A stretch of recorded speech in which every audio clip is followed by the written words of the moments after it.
Great. The game is really, really good. It's really an evolution of Trackmania, and we couldn't wait for it.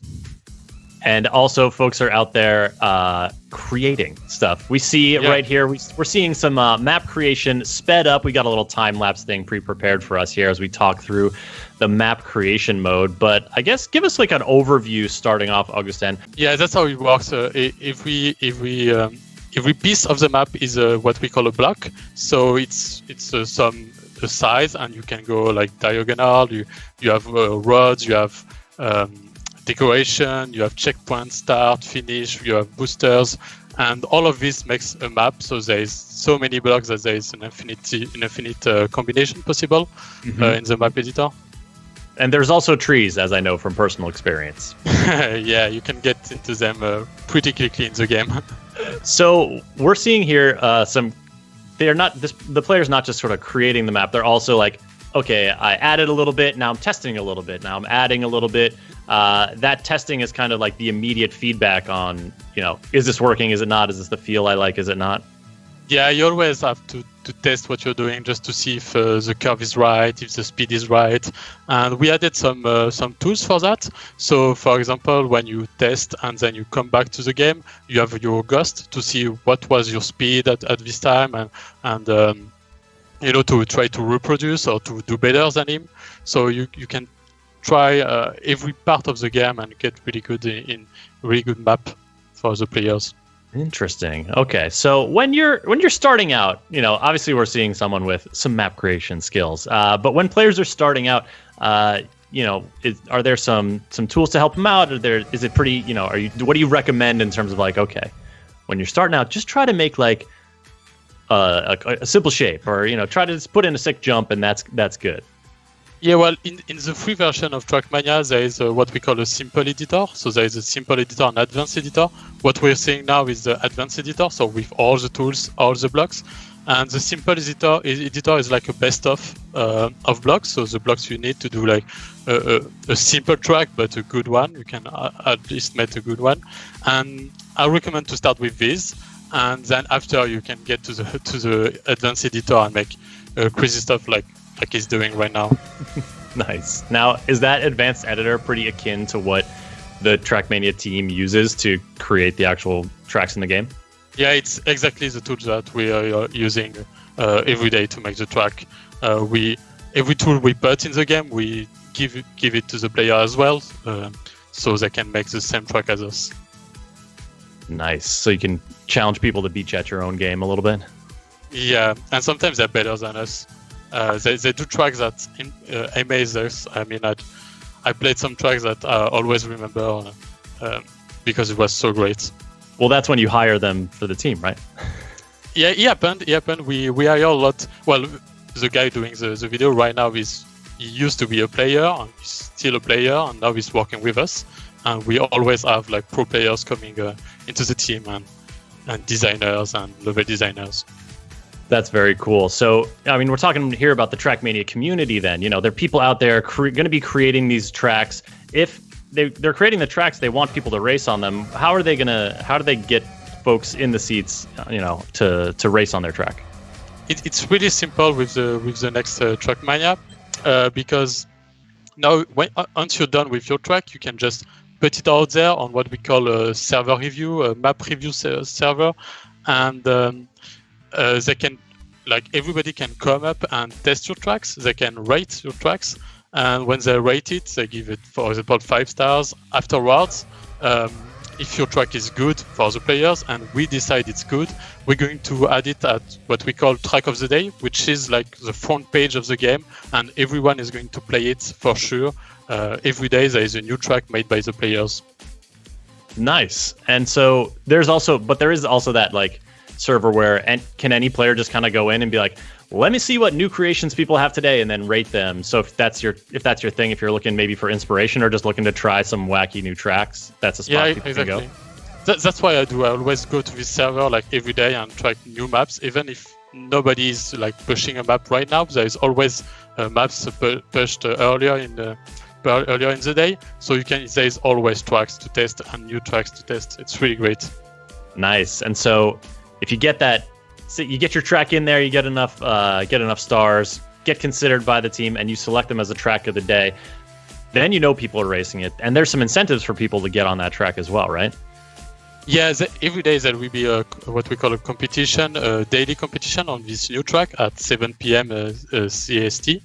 And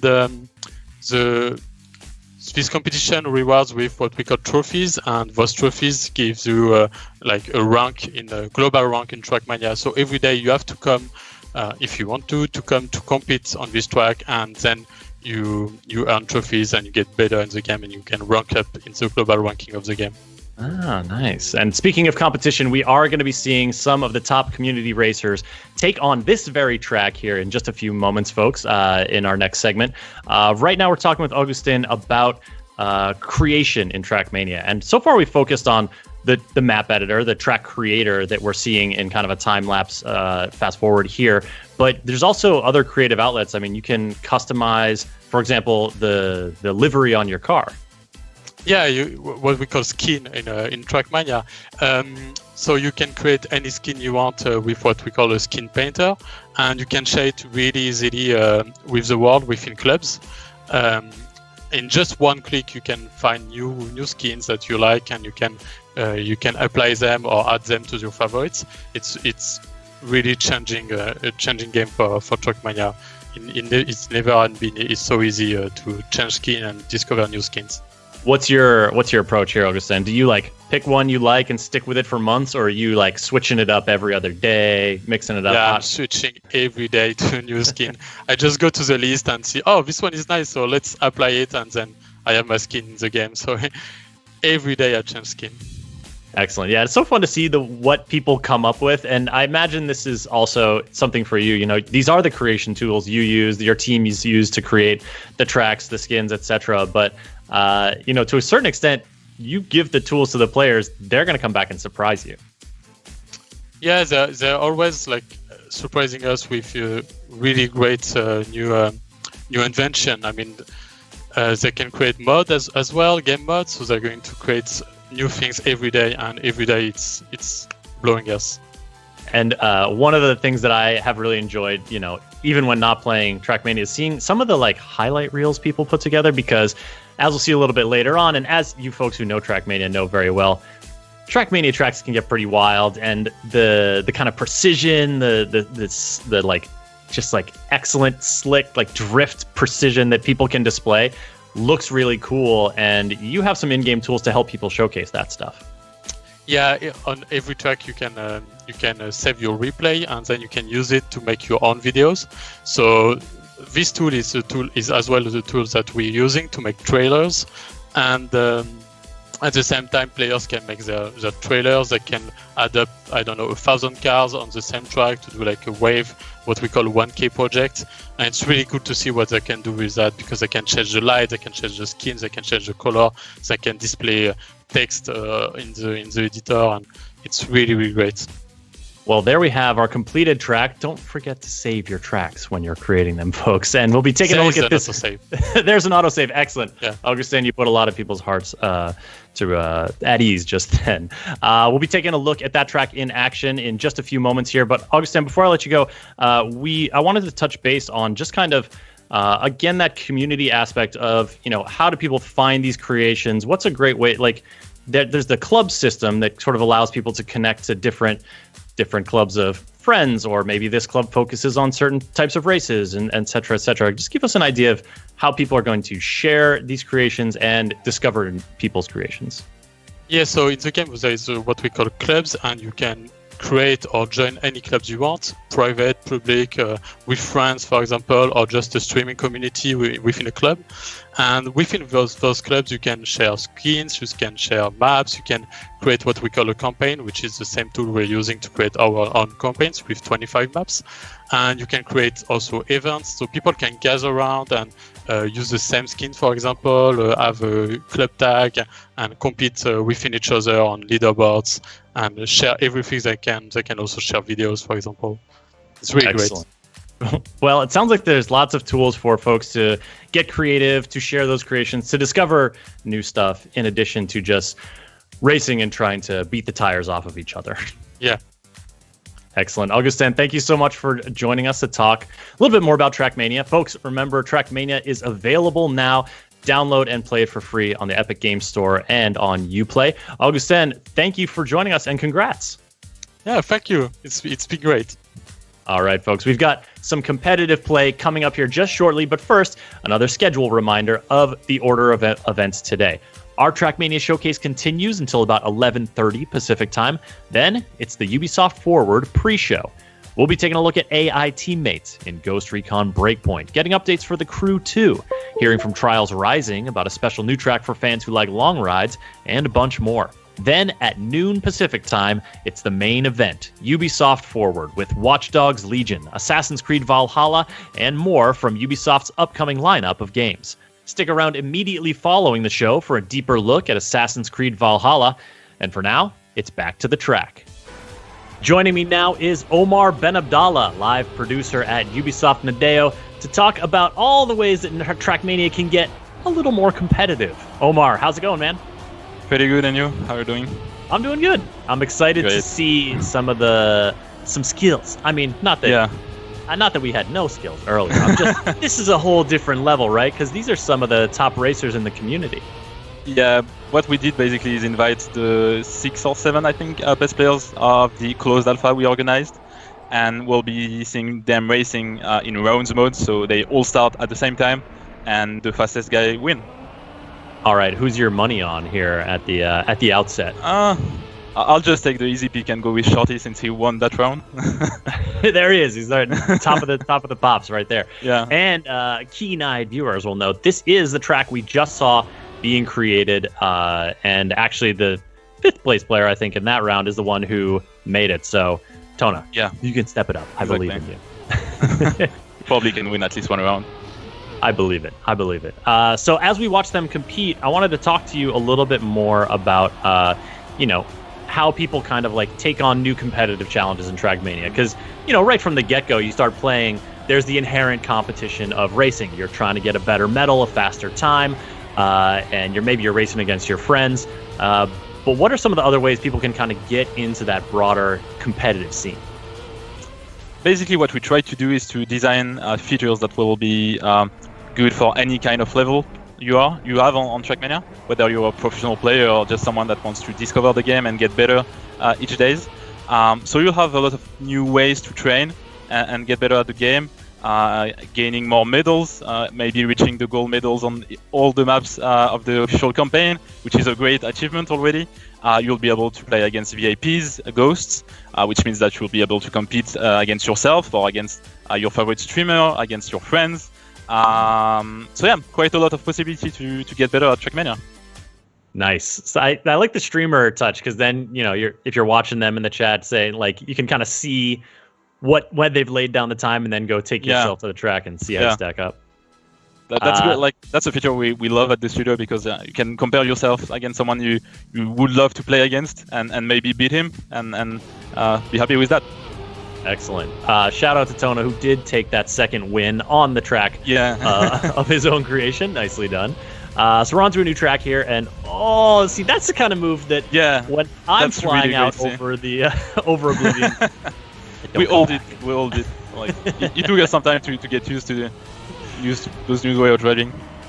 Yeah, and so these folks have played a little bit already, but in terms of what they're seeing, what competitive players are seeing in Trackmania, what's kind of some stuff that's going to be a little bit, oh my goodness, no way. That's scary. It's okay, that's only the warm-up. It's only the warm-up. Yeah. No wonder they're sending it. No wonder. Yeah. In terms of like, okay, so you've done your sort of like, you've done your solo competition. You want to like maybe compete with players on a broader scale, seek out folks who race around the same time as you. Like, what are some good ways to do that? Well, what we have currently on the game will be daily cups, which is something completely new for Trackmania, where you'll be able to compete against every player in the world which wants to participate every day at 7 p.m. European time, and basically you'll be able to see how good you are on the track of the day and compete against everyone in the world and see how good you are against each other. Then obviously you have the Nations League, which will happen each week, where you'll be able to represent your country and see which country is the best basically each week on the game. And then the Open Grand League, which is a great way to feel the pressure of the professional players, because you'll be playing on the same maps and the same format as the Grand League. So you'll be basically living the experience of a professional player by playing the Grand League. And maybe if you get good, maybe at some point you'll be joining the Grand League and play against the 16 best players in the world. Oh my goodness! Well, we see Grand League plastered all over this track here. That's the sort of highest level of Trackmania esport. It is basically what we have on the Grand League is the 16 best players in the world. You cannot have anyone better than them, and we just put them on a special format that we design, where everything is possible until the end and the last second of the last track. So it's really great to see, and we're excited for the next season, which will start on September. Nice. So in September, more Grand League action coming your way. But there's a lot of competitive space in between the tippy tip top for you to get involved. And is that something that in terms of like, I just booted up Trackmania, I've raced a little bit. Is that going to be easy for players to find? What's the way to get into that? Yeah, you'll have an in-game menu which is called events, and basically you'll be able to check out the events you want to play maybe during the week, and it will be also easy for the people to create events through the clubs, where you'll basically be able to create an event in less than 2 minutes and decide which map you want to have, which kind of format. So we made everything easier for everyone on Trackmania. Nice. So that can even be just you creating the events to just play with your friends or your classmates or whatever else. Yeah. Nice. And so these clubs, this is kind of a way, like clubs are also a way that people can get into, finding people who, like to race at the same time again, or, are friends or are connected through different ways. And the clubs can be kind of any size, right? Yeah. You can have a club which is completely private and where you play only with your friends or your roommates, classmates, or you can just have a public club which is available and joinable by everyone, and just have fun with a lot of people doing a lot of events and organizing a lot of content. And maybe just a club that focuses on huge jumps like the one we just saw there. Like we see, only jumps maps and that will be quite great, I would say. Quite fun also. This is a pretty close match. Actually, the top leader only has a few points ahead, so I like it. Thanks for recruiting these folks into the action here to give us a look at some real speedy, real tight turns. Yeah, you can see how good they are by their drifts and how well they know the maps, obviously, since they've been playing the alpha for I think a bit more than 2 or 3 months now. So they're getting used to the game and they're playing really good compared to what we do. I wish I had watched them play before our session earlier, but that's all right. For the future, you can play against their ghost if you want to learn the map, actually. That's true. Although, can you really learn from a ghost if it just screams out ahead of you so fast you can't even see it? Just try to follow it. I'll work my way up.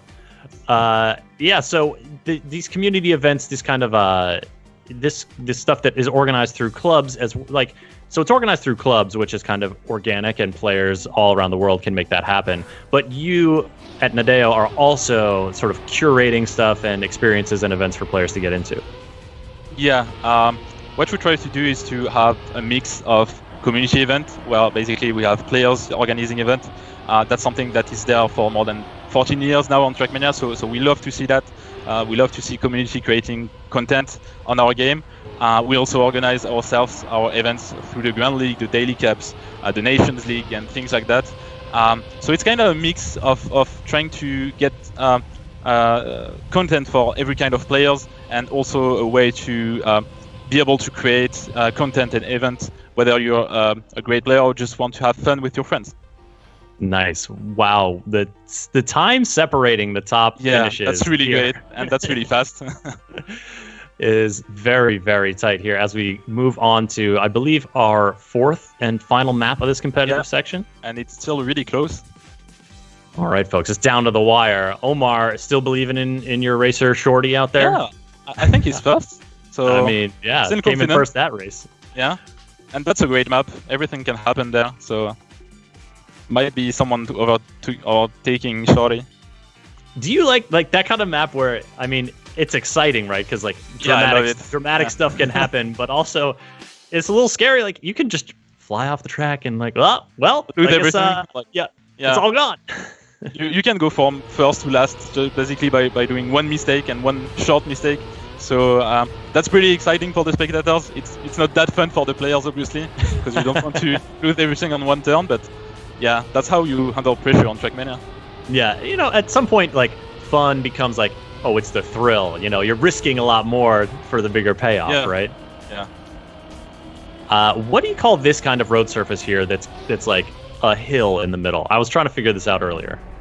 Actually, we do have a name, but I don't like to use it. I just let people call it as they want. I'm calling it a different way in French, obviously. Sure, of course, yeah. Basically, everyone can name the road as they want, and there's many ways to say it, like select the road we are seeing right now. The language of racing. It takes many forms. Yeah. All right, so we're watching the competition play out here. Once people, Trackmania is out now, free to download and play. What would you recommend in terms of like, okay, I just want to get into the competition against other folks. I want to challenge myself right out of the gate. What's the best way to get that started? To be quite honest, the best thing will be to play the Daily Cup, because you'll be facing players from all around the world on a track that is known only each day. So the track of the day map. So you'll be able to see how good you are against other people, and you can do that every day, so you can maybe see your progression on the whole week, and maybe at the end of the week you'll be able to beat people that you wouldn't even think about on the early state of the week. I like that. I like that kind of like, because a lot about kind of competition is that progression and the sense of moving up in the rankings, but also of, oh, like this person is always the one who I see a few places ahead of me. Like you're chasing them, you want to track them down. Now this is our last race. Is that right? Yeah, last round, and Shorty is second. So I have quite some pressure, to be quite honest. The pressure is on. They're coming around these like not quite slalom, but he's in there. Oh, yeah. Yep, coming up around this big, it's like S turn. He's still first. I believe in him. He can feel the positive vibes coming from you. You can see the slow motion vlog there. Just quite fun also to watch. And he's finishing first. Great. There he goes. I got it. It looks like Omar backed the right racer. Shorty coming in with a victory. And Omar, thank you so much for talking about competitive Trackmania. Anything else you want to mention before we wrap it up? Well, obviously, thank you for having me, and thanks to the players for playing this competition. Thanks to all the closed alpha players we had, because they help us truly to make this game better, and we're pretty happy with the Trackmania we have right now. So yeah, just play Trackmania, it's free, and have fun on it. I'm pretty sure you'll have, and yeah, that's it. All right, Omar, thank you so much. Trackmania, folks, it's out now on Epic Games Store and Uplay. Go ahead and download it. Get in there and get racing. Now, our time with Trackmania is coming to a close, and it's on to the next show. Ubisoft Forward pre-show is starting momentarily. We're going to take a look at Ghost Recon Breakpoint, The Crew 2, Trials Rising, new stuff coming from all these games. You're not going to want to miss it. And then when the countdown timer hits 0, it's Ubisoft Forward, the big showcase of the latest and greatest upcoming games from Ubisoft, followed by an in-depth look at Assassin's Creed Valhalla. We got a lot more in store for you, so let's go ahead and throw it over to Kat. Thank you, Chris, and hello, everyone, and welcome to the Ubisoft Forward pre-show. The main event will be starting in just 30 minutes and will feature news from our unreleased games, including Watch Dogs Legion, Assassin's Creed Valhalla, Hyperscape, and more. Now to warm up, we have 30 minutes of this from the games you're already playing, like Ghost Recon Breakpoint, Trials Rising, and The Crew 2, as well as some exclusive behind the scenes so you can get to know us a little better. So let's kickstart this pre-show with an update from Just Dance 2020.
you're a Just Dance fan and want to win some cool swag, head over to the Just Dance website for all the details. For our next segment, we have something a little different than what we usually do. A few years ago, Ubisoft created the Ubisoft Entrepreneurs Lab and the Open Innovation Accelerator. This allowed us to create partnerships and synergies with indie studios from across the industry. And since so many industry events were canceled this year, we wanted to showcase several indie projects and teams that Ubisoft has been collaborating with over the past few years. Our first indie showcase is developer Machine & Mensch, who is working on the Curious Expedition 2. Let's hear more from the team behind the game. Hi, my name is Masha and I'm a game designer at Machine Mensch. Machine Mensch is a small and diverse indie game studio with 8 wonderful employees based here in Berlin. Our connection with Ubisoft came through a program dedicated to create ever-growing relationships with independent developers, to talk about and share expertise and knowledge. We work together in mutual respect, which we much appreciated. We're working on the Curious Expedition 2, which is the sequel to our expedition simulation game. This time, the game is set in Paris in 1899, during the World Expo when the Eiffel Tower was built. But more importantly, you will be traveling to these mysterious islands, you will be interacting with unknown tribes, fight dangerous beasts, find many secrets. Thanks to our procedure technology, every time you play, it's a new world, new characters, and a new storyline that you shape with each of your interactions until it becomes really your own unique adventure.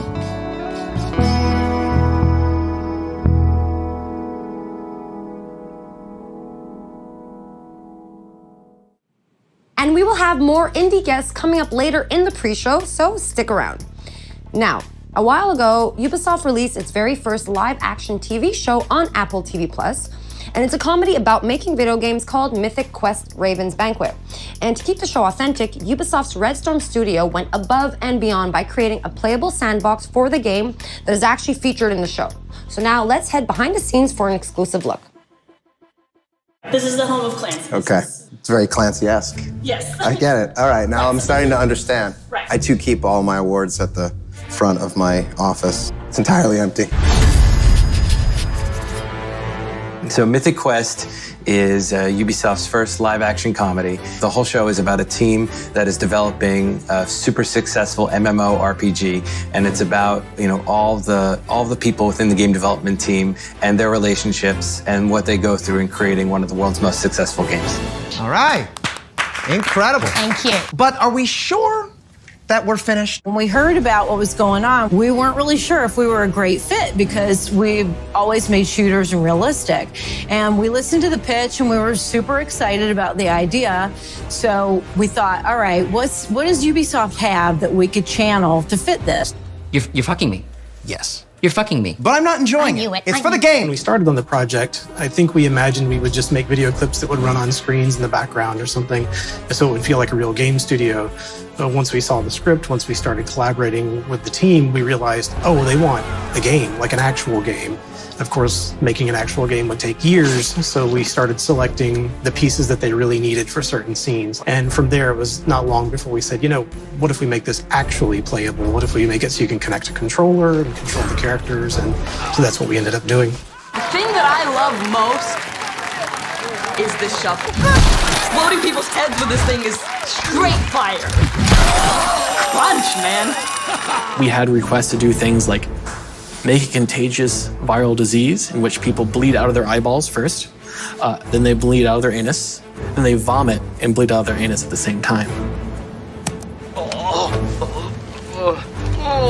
We set it up in such a way that you could trigger it in stages because we didn't know what the timing was going to be. The idea here is we can hit it and control the timing of when things are happening. So the next time you hit it, he starts puking out blood. And at this point, we would probably have the camera start panning back like this.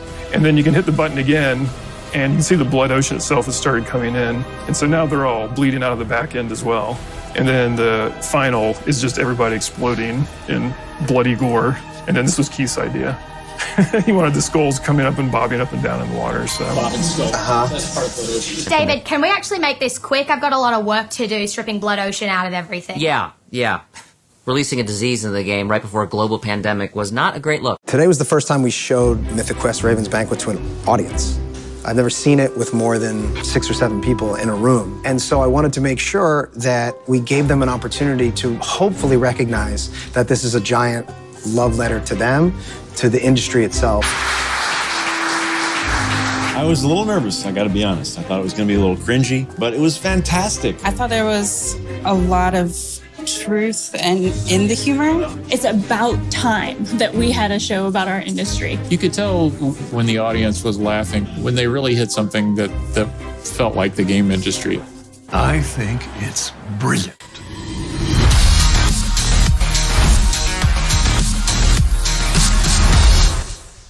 All right, so if you have not yet seen it, the first season of Mythic Quest Raven's Banquet is available right now on Apple TV+, and a full version of this making of will be coming out over the next few days. All right, now it is time to fasten your seatbelts and start your engines as we head out to Lyon, France to visit our team at Ubisoft Ivory Tower to get an update on The Crew 2. Hi everyone, and welcome to The Crew 2 at Ubisoft Forward. My name's James Rees, I'm a community developer here at Ivory Tower, and I'll be your host for this quick glimpse into all the exciting things we have going on over the next few weeks. It's been 2 years already since launch, with 6 major updates and hundreds of vehicles under our belt. And our latest update, Summer in Hollywood, only went live a few days ago. Let's have a look.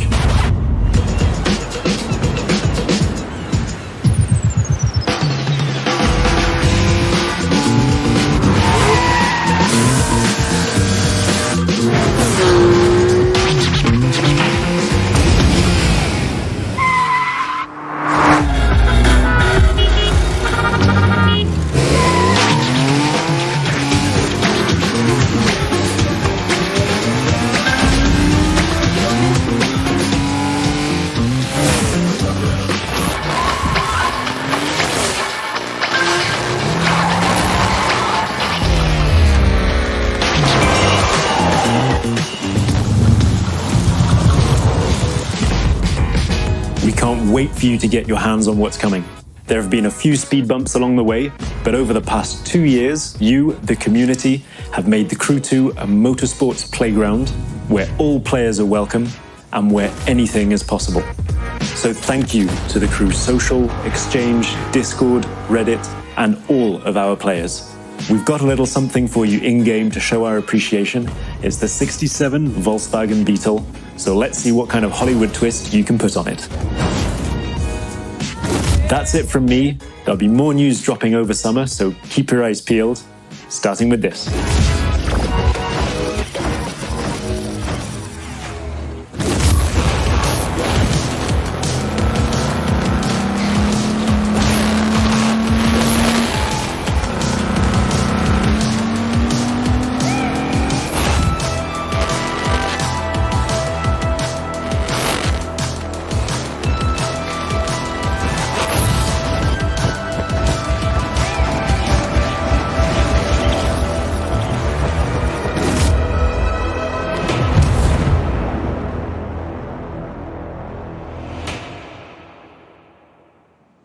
In case you missed it, make sure to boot up the game right now to unlock the amazing 69 Volkswagen Beetle that was just shown in the video, and stay tuned in the near future for more info about Year 3 of The Crew 2.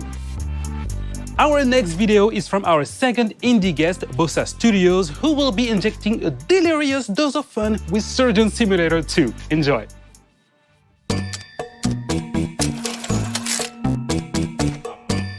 Hi, I'm Nate from Bossa Studios, and I'm a senior game designer on the upcoming Surgeon Simulator 2. So at Bossa, we're always keen to share game development knowledge, and Ubisoft has been a fantastic partner in this. They deliver lectures on procedural content development and player science.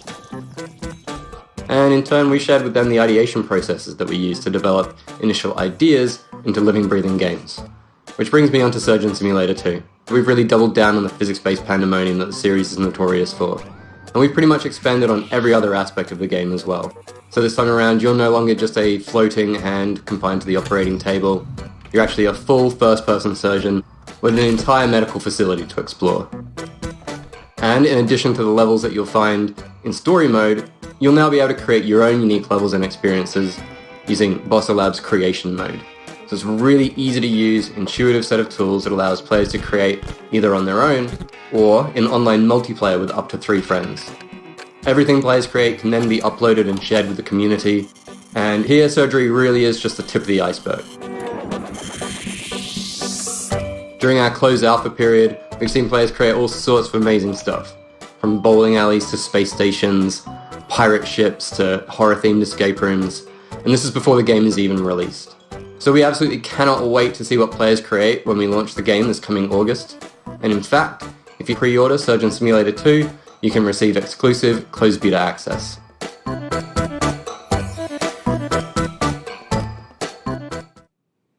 So for those of you who are just joining us, you are watching the pre-show, and Ubisoft Forward will start once the countdown on your screen reaches 0. And make sure you log into Uplay to unlock rewards as you watch the main event. But now, our next segment is about an Easter egg in The Division 2. So let's go behind the scenes with the devs from Ubisoft Massive Studio in Malmö, Sweden to find out more. Running through collapsed buildings, climbing over fallen debris, and encountering makeshift living spaces is common for players of The Division 2. Within its post-pandemic environment, many players have spotted something a bit more unusual, which has left them asking, what's up with all of these rubber ducks? So there's a thing in programming especially where you talk to a rubber duck, and it's a way to solve your problems. If you talk to a rubber duck and you just say things out loud, it helps. One of our artists decided to take this to another level, and he used the rubber duck scaled up to like a ginormous scale and put it in the level just to remind him to do something. And it sat there for a while, and the rest of us kind of really loved this giant rubber duck sitting there for so long. We decided to put a little memorials to it across the world. What started off as little memorials, and then we started adding stories to them. So there's one where these 2 ducks are sitting on a bench having a date together, and there's another one somewhere where he's sitting with an umbrella hiding from the rain. The idea of the ducks is similar to the rest of our storytelling, where we're trying to add some hope into the world. Because you're coming in as a Division agent to try and save what you can and rebuild, but you need to know there's something there to save. So having bits of happiness lets you know like it's still worth saving for these little happy moments. One shrine in particular became a beloved fan favorite, showing up multiple times across YouTube and Reddit. So, Karen, how was your day? Well, Luke, it's been productive. So the origin story of productive, one of our level designers made an amazing pun one day, and we decided to make a graffiti out of it and put it in the game, and it became like a duck shrine, and players started finding it and wondering where it came from. We've been finding these rubber duckies all over the map. It says here on the wall in graffiti, productive, and there's a large rubber ducky, bigger than all the other ones we've found, and he's got bottles of booze all around him. Not only that, but he has a couple soldier duckies guarding a parrot in a cage. But there's more just like this in The Division 2. What's really great about our community is they come together. They find a common thing that they want to develop or find or get unlocked, and they just put time and effort into it. We don't put them in easy to find places. So that means players are genuinely, hopefully enjoying just exploring the environment and finding all these little Easter eggs we've hidden around. And also not the Easter eggs, just the main part of the game and all the storytelling we put into it. I haven't found all of them. I don't know exactly how many there are, but they haven't found all of the ducks yet. Encouraged by the community's response to the ducks, developers recently hid another secret in the game and made it the focal point of an all-new community challenge. We actually put Tommy the Teddy Bear into the game. So Tommy the Teddy Bear is a trauma teddy mentioned in a lot of lore, but the bear itself actually was not in the game. With episode 3, we put a bunch of them into the world, actually opened up an Easter egg hunt for him specifically. It's a nice little exciting moment when you kind of open Reddit and you see someone's found the thing that you kind of just snuck in under the radar and no one really knows about it. And some of the players are really clever. There's some hard Easter eggs that some of the level designers and gameplay designers have put in, and people have managed to solve it with no help whatsoever. Gamers are smart. So now that you know, be on the lookout for both the ducks and teddy bears next time you boot up The Division 2. We now have our final indie guest, Thunder Lotus Games, who were the 2017 winner of the indie series that took place in Montreal. So let's find out more about the beautiful coziness of Spiritfarer in this next video. Hey everybody, I'm Rodrigue, marketeer at Thunder Lotus. We're an indie studio based out of Montreal, Canada, and makers of the games Jotun, Sundered, and our new game Spiritfarer, which is due out later this year. For the past 6 years, we've tried to make AAA quality games with a hand-drawn indie heart. Hitting a quality standard consistently in game dev is a huge challenge. There's so much trial and error on the path, and during the Sundered production, we were lucky enough to have the Ubisoft Entrepreneurs program in our corner to help us reach our goals. As co-winners of the Ubisoft Indie Series in 2017, we received not only generous funding, but also crucial mentorship and access to the Ubisoft testing facilities. So we're grateful to Ubisoft for their support and helping us make what would become our biggest success to date. We've taken that experience with us onto what is our most ambitious production yet, and that's Spiritfarer, which we're calling a cozy management game about dying. In Spiritfarer, you play Stella, the newly appointed ferry master to the deceased. And as Stella, you're going to build a boat, you're going to explore the world in search of spirit passengers seeking passage to the afterlife. You're going to spend relaxing quality time with them, you're going to create lasting memories, but ultimately, you're going to have to learn how to say goodbye to your cherished friends. It's a game that's near and dear to our hearts, and it's something really special. We can't wait to share it with the world later this year. So look for it soon on PC, on Xbox One, PS4, Nintendo Switch, and Xbox Game Pass. Thanks a lot, and cheers. It is time for an update on our favorite motorcycle platformer with the insanity, pain, and triumph we all know and we all love. Trials Rising came out last year, but I think the team from our Red Link studio in Helsinki has a little surprise coming to the game for the fans of the franchise. So let's take a look. Swear you'll be the death of me!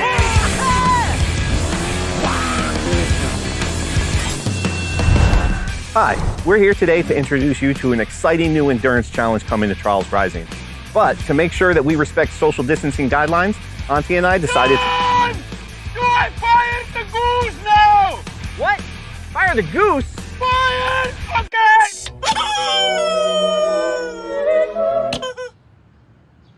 Okay! Okay. Ladies and gentlemen, welcome back to the Gigatrack.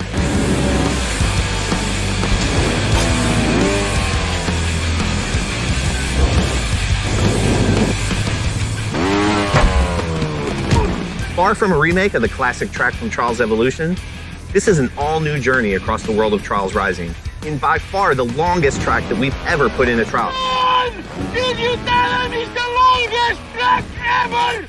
Yeah, I'm telling them now! By far the longest track we've ever put in a Trials game.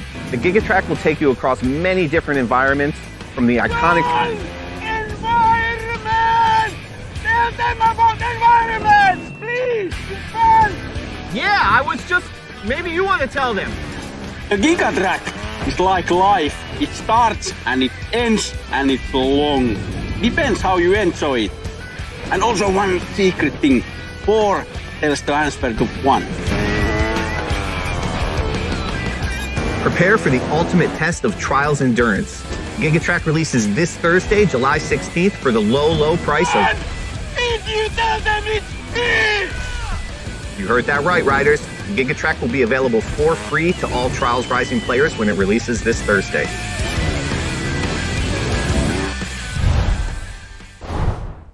You heard that right, the Gigatrack is coming to the game and it will be the longest, most insane track in Trials history, and it will be free for all Trials Rising players. Now for our last game update, the Ghost Recon Breakpoint team is ready to share some details on their upcoming updates. AI teammates are coming to the game. Let's have a look at the trailer. The time has come. AI teammates are back in Ghost Recon Breakpoint. And for all solo players, they're gonna be a game changer. Available at any point after you have reached Erewhon for the first time, Fury, Fix-It, and Vasily can be activated or dismissed at will. And from the beginning, you will be able to fully customize them. This customization includes all of the physical attributes, as well as gear, equipment, or even full costumes. Your teammates can be tweaked just as much as your main character. Just like Nomad, your teammates will adapt and react to the world of Aroa and its environments. and they will always follow your own behavior. If you decide to go stealth, they will equip silencers and crouch, or go prone when possible. But if you decide to go loud and open fire, they will stick by your side. When deployed, you can issue different orders to your teammates through the order wheel. There are 4 different orders you can give to your teammates. You can tell them to regroup on your location, to hold their current position, to go to a specific location, and to open fire on nearby enemies. These orders can be given at any time, even through your binoculars and drone. Once they approach potential threats, the teammates will notify you and mark them automatically. Got a hostile. With a good look at your enemies, you will be able to set up a sync shot where each of your teammates picks a target. You can even link it to your 3 sync shot drones for a simultaneous 7-target takedown. The teammates have weapons equipped at all times, a versatile assault rifle to accommodate all situations, and a primary weapon that you will be able to fine-tune. Indeed, apart from mark upgrades and passive bonuses, the full gunsmith is accessible to your teammates, and their weapon of choice will have a direct effect on the battleground. Depending on the type of weapon they have equipped, the teammates will adapt their engagement distance and rate of fire, from close-distance shotgun wielding all the way to long-distance sniper shots. Of course, if you get taken down, your teammates' priority will be to try and rescue you. To achieve that, they will first focus their fire on the surrounding enemies before getting to you. And they will expect the same from you, especially as you will be able to carry them to safety if the situation requires it. Finally, the teammates will also be your best allies in any vehicle, especially on the road and during high-stake pursuits. The teammates will be available for all solo Ghost Recon Breakpoint players on July 15th, and we cannot wait to see your reactions. We'll see you on the battlefield, Ghosts.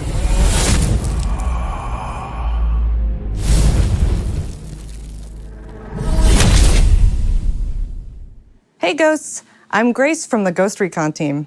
As you've just seen, the AI teammates are finally landing in Ghost Recon Breakpoint with our next major update on July 15th. Alongside the AI teammates, this update comes with a ton of new content, including a gunsmith upgrade, new PvP content, quality of life updates, and more. You will be able to try it all during our next free weekend from July 16th to July 20th.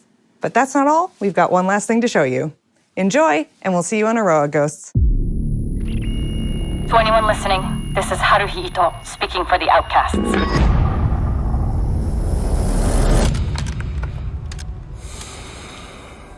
We stand against Sentinel's illegal occupation of Aroa. We call on all of Aroa to join us. Separated, Sentinel wins. But united, we cannot be defeated.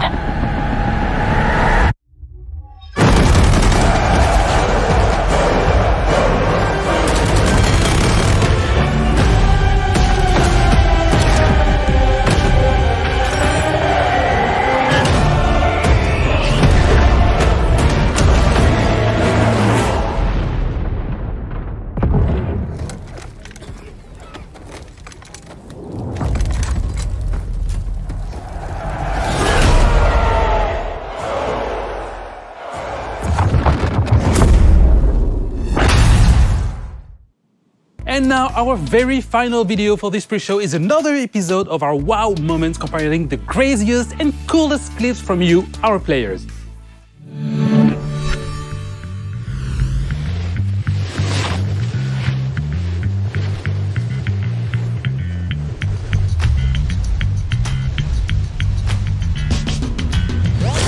Anyone else want to try to do better than that?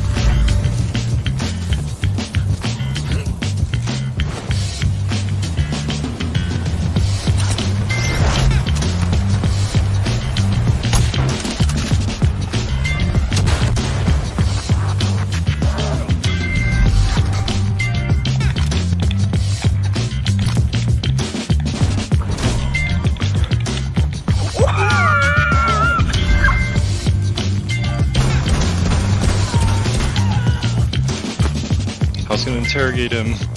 Oh, you can interrogate this guy though. Oh, okay.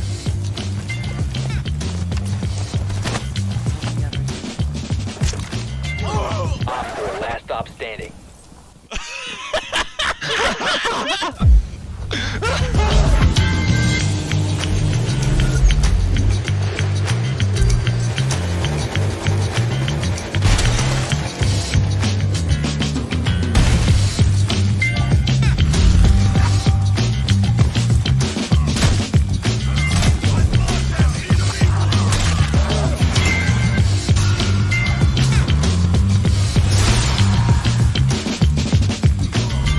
So there's a line that people want me to yell, but I can't usually do it because I'll freak out my neighbours. But as you can see, I'm at the Crashing Ocean Beach and there's no one too close, so... Reloading! Fuck, someone saw me, I gotta go.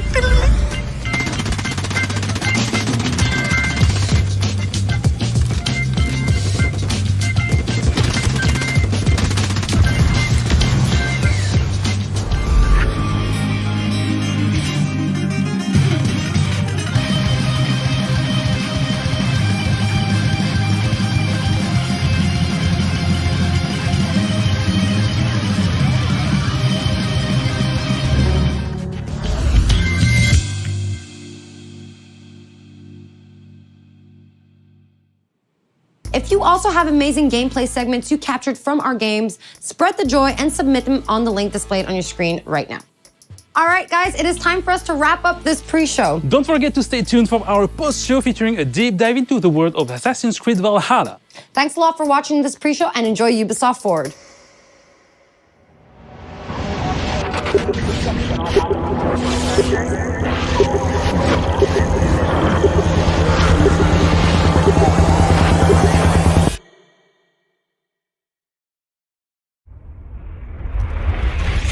This is Ubisoft. This is Ubisoft Forward. Explore our world. Meet the devs. See the games. Join us.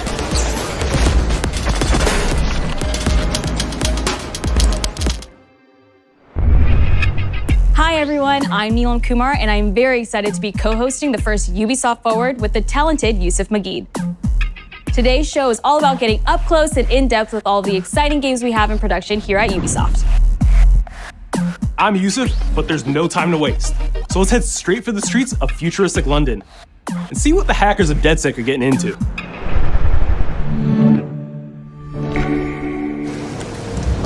The illegal paintings spreading subversive and hostile messaging over the last few weeks across London are not the work of several people as was originally believed, but the work of an individual.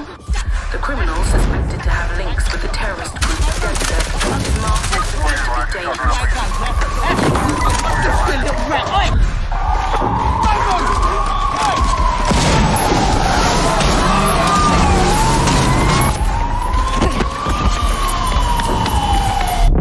Authorities recommend not to approach the individual.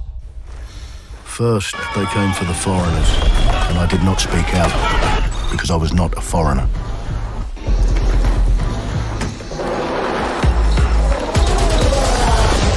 Then, they came for the protesters, and I did not speak out, because I was not a protester.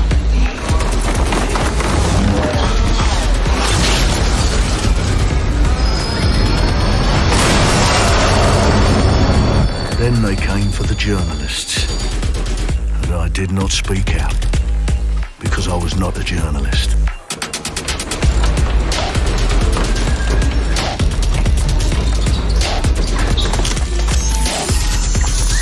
And then they came for street artists, but I did not speak out, because I am not a street artist.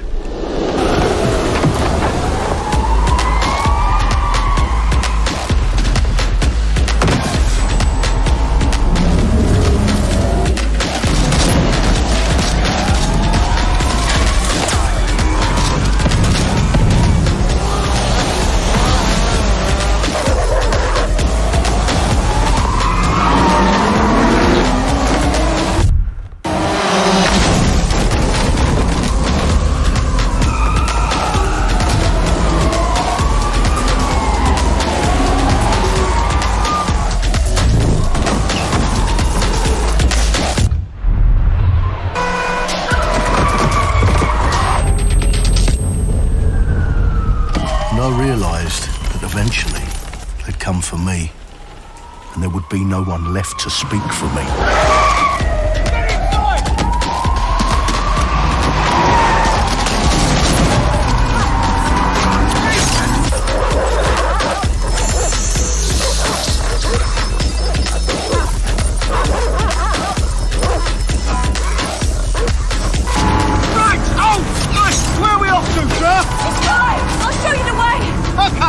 Sorry, miss.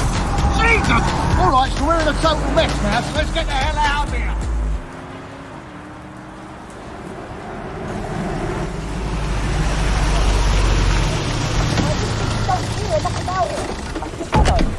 And there's nothing more debilitating than that. Right. This way, not to be able to do what you're passionate about. After a long night, London is in chaos. The main arteries through the city are blocked. Hundreds of heavily armed Albions... Well. Welcome to the Resistance. Here's a welcome gift for our new members. But the disappearance of the criminal... You could have told me it was a bloody costume party. Try it on. The new key suspect has been identified as David Ford, a 43-year-old London taxi driver. He has no criminal record, but is currently believed to be a terrorist. People have been asked not to approach him. The authorities advise all residents...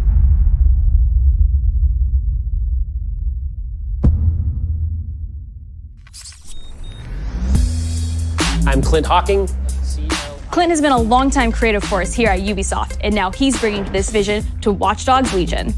What we just saw was an amazing short film by the director Alberto Mielgo that was inspired by Watch Dogs Legion and looks at the game and the universe and the characters through his incredible artistic vision and visual style. The city needs a resistance. Like the film, Watch Dogs Legion tells the story of ordinary heroes setting aside their differences in order to come together as a collective and to fight for a positive change. You can literally recruit and play anyone who you see in the open world. You profile people that are interesting to you, you help them with their problem, you play their origin mission. Just help me get some closure and I'll do whatever you want. Sounds like a DedSec problem. Leave it to us. And that's how you recruit them into your team. And then they become the heroes of the game and the stars of your story. And what are you doing in my flat? You with Albion? Please, think more underground. You with Albion? I'm tickled, but think more underground. What, DedSec? Yeah, right, and I'm Che Guevara. You're done. And they make the story not only, unique to them, but unique to you as the player and personal to you because they're, heroes that you've chosen and invested in. What would I say to fans? I guess I'd say, take care of yourselves, stay safe. Welcome to the Resistance. Our London town. A modern metropolis. Built on history and prosperity. Only took 12,000 years to build it up, and one night to tear it all down.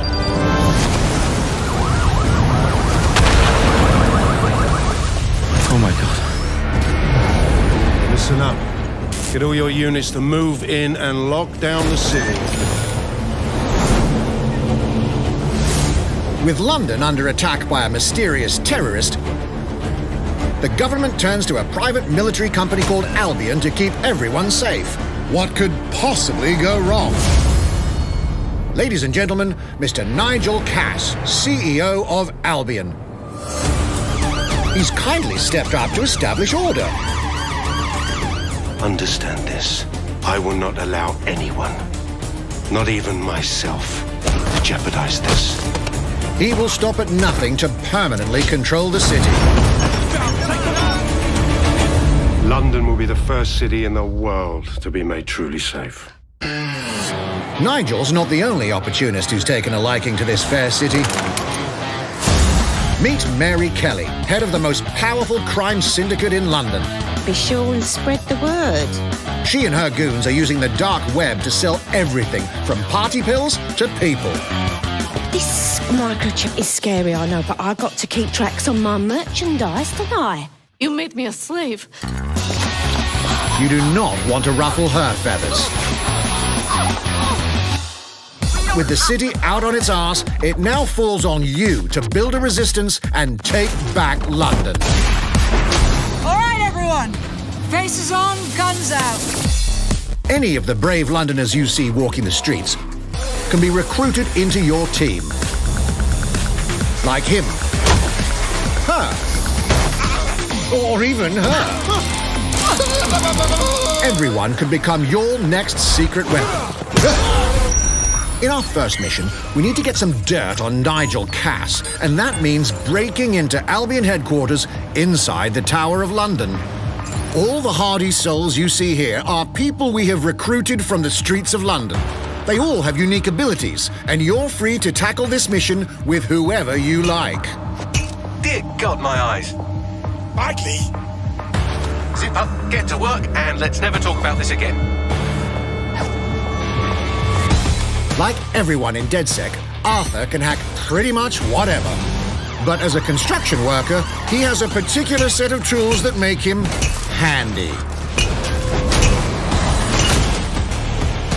He can even call his own cargo drone.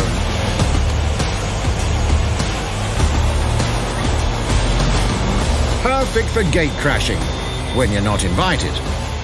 And who needs a regular old gun when you have a bloody nail gun?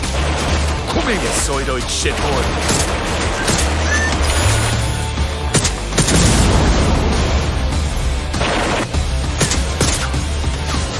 Jesus Christ, what is that thing? Perhaps we could approach this mission differently. If you'd rather keep your distance, we've got you covered. Amy is a drone expert. What have we here? A real tech connoisseur. Hate spiders, but love this one. What an adorable creepy crawler. Here we are. Let's class the place up. A drone expert does have the unique ability to summon their own drone. This little darling is fast and stealthy. She aims, she fires, she hits. I'm reading incoming drones.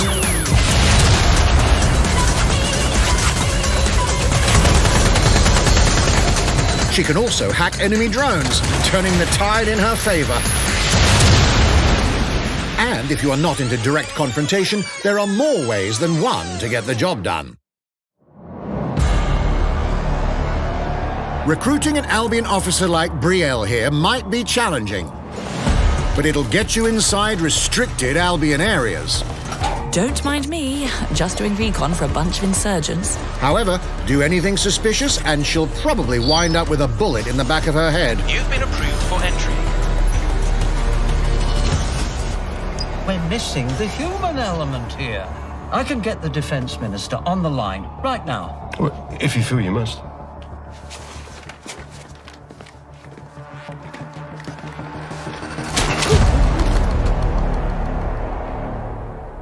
Criminals running our streets, illegals threatening our families, the police commissioner himself, assassinated by terrorists. Well, that seems to be enough evidence. Next up, we're crashing Mary Kelly's organ farming operation and putting a stop to it.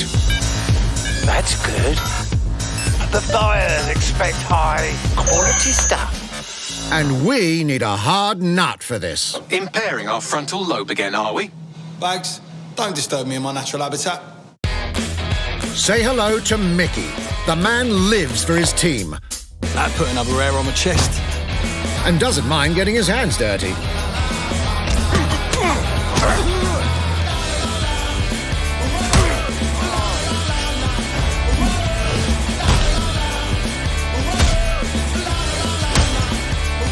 He does have a slight drinking problem, though. And he's passed out. We'll come back to him. You know what? Let's go with someone a bit more.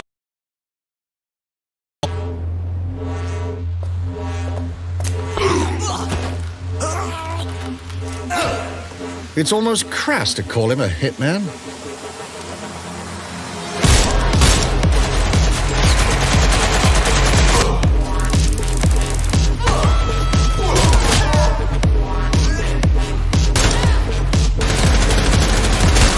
Some might even call him an artist.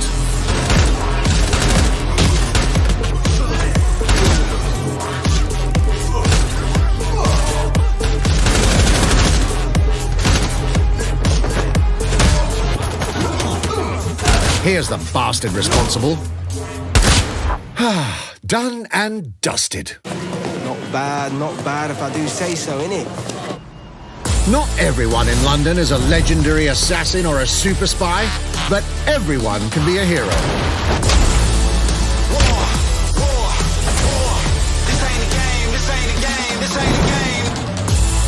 So get out there, find the best recruits, and build your resistance.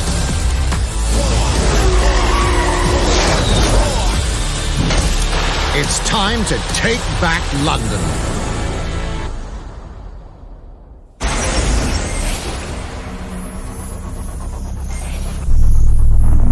Plunging the player into a living, breathing city teeming with unique locales and characters has always been a central pillar of the Watch Dogs series.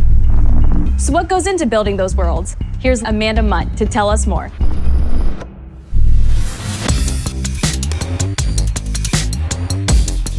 My name's Amanda Munt.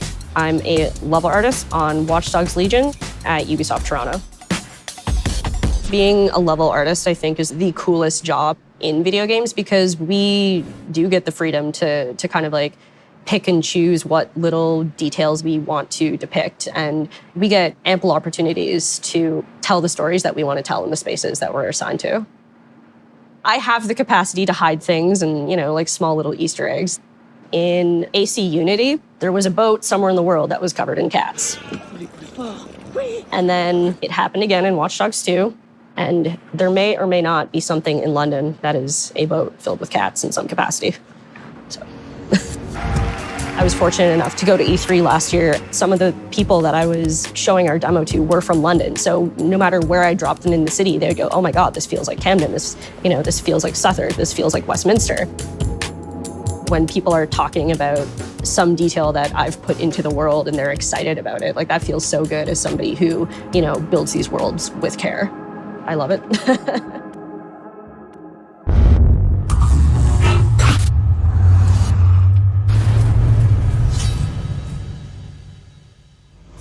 And now some news for Brawlhalla fans. In just a few weeks, you'll be able to battle it out with your favorite legends on iOS and Android devices.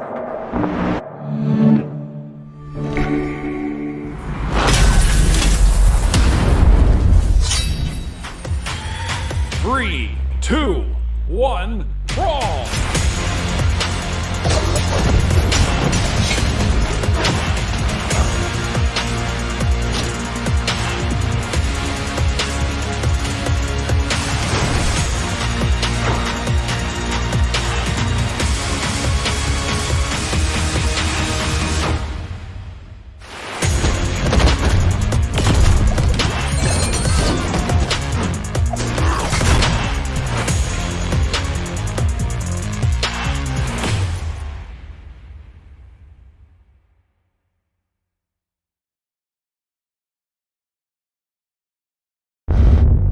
And now, whether you need a Tom Clancy action fix on the go, or want to dive back into one of the most beloved fantasy franchises in gaming, we've got you covered.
Target is being held on the ground floor.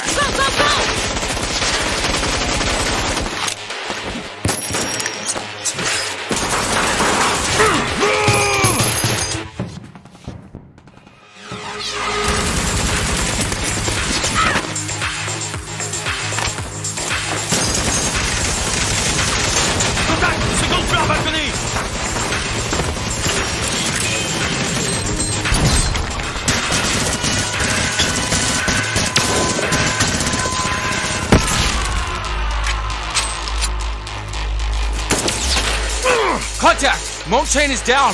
Request air support. Target northeast rooftop. Roger. Inbound, danger close. I need an EMP deployed now. EMP imminent.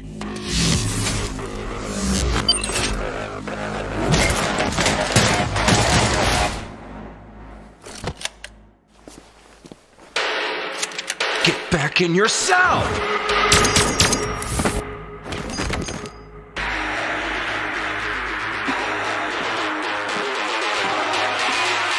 Hey, take this. Don't make me regret this.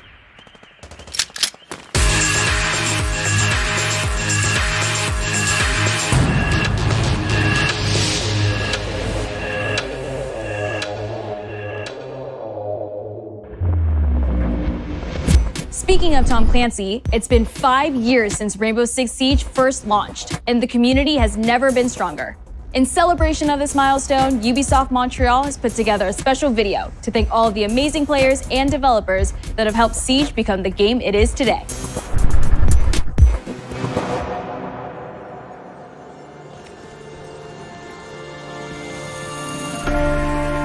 In December 2015, a small team released Rainbow Six Siege. A game built on a strong vision, creativity, competitiveness, and team play. Pour le joueur, le 1er décembre, c'est un début, mais pour nous aussi. Il faut tout de suite s'engager et dire aux joueurs, ce jeu est installé, tu peux t'y installer aussi, et nous serons là. That original vision was quickly adopted by our passionate community, propelling it to a whole new level. I got it! This is such a special moment, and being at 1 year anniversary of Rainbow Six now, game being stronger than ever, more players today than we had in the past, it means the world to us. But we also had our share of challenges. Health that touches upon subjects like matchmaking, connectivity, all those aspects are absolutely critical to the experience of the player. Through it all, we're always driven by you, our community, and together, we grow stronger. There is no sequel plan, and we're here for the next 10 years, so expect more Rainbow Six in your life for quite some time. Look at this.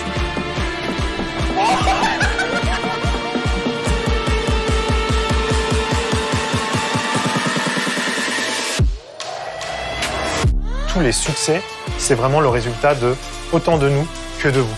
Ce jeu, il est autant le vôtre qu'il est le nôtre, nous, l'équipe de développement. Now 60 million players strong, we're just getting started.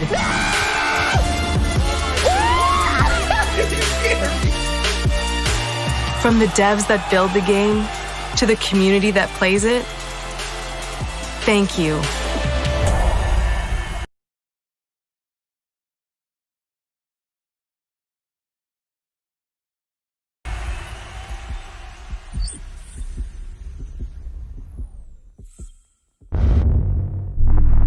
If you haven't tried it yet, dive into our new Operation Steel Wave update available now and take Ace and Malusi out for a spin. A few days ago, we introduced y'all to a brand new multiplayer shooter. Now, it's time to venture into the hyperscape.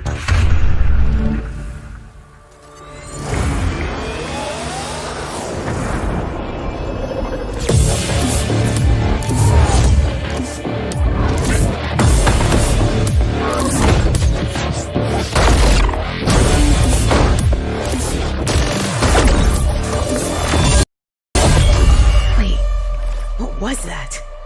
A hack in the hyperscape. That's not supposed to be there. Let me get you all up to speed, okay? About 30 years ago, everything that we feared about our future started to come true. We made some good decisions. We made some bad decisions. Actually, we made a lot of bad decisions. So, here we are. 10 billion souls living in the crush of the megacities. But the people at Prisma changed everything.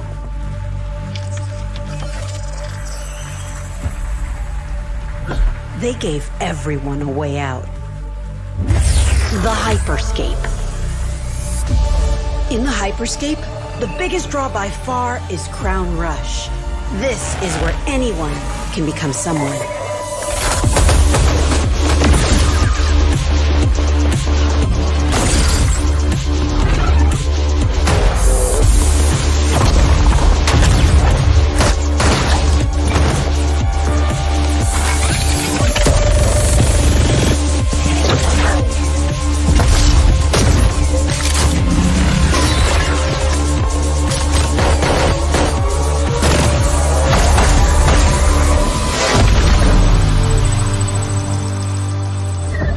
If you get good at Crown Rush, it can change your life. But strange things have been happening lately. Rumors of people getting hurt. Users disappearing from the real world. A darker secret lies at the heart of Hyperscape. And we have to find it. Some of us are searching for a way up. Some of us for a way out. And for others, a new way altogether. That's what brings us to the edge of the future. To the Hyperscape. I'm JC, Creative Director on Hyperscape. JC's work on Far Cry Primal and multiple Prince of Persia titles has established him as a top creative here at Ubisoft. For me, what's exciting is we started building it from scratch. Seeing it grow, adding ideas is really cool. Hello, contender. Welcome to the Hyperscape. The game takes place in 2054. It's in a future where humanity has grown a little darker. One of the companies there, they are launching what's called the Hyperscape, which is a virtual world and the internet of the future. It's the place where everything converges. Within the virtual world, there is a battle royale that takes place in the virtual city of Neo Arcadia.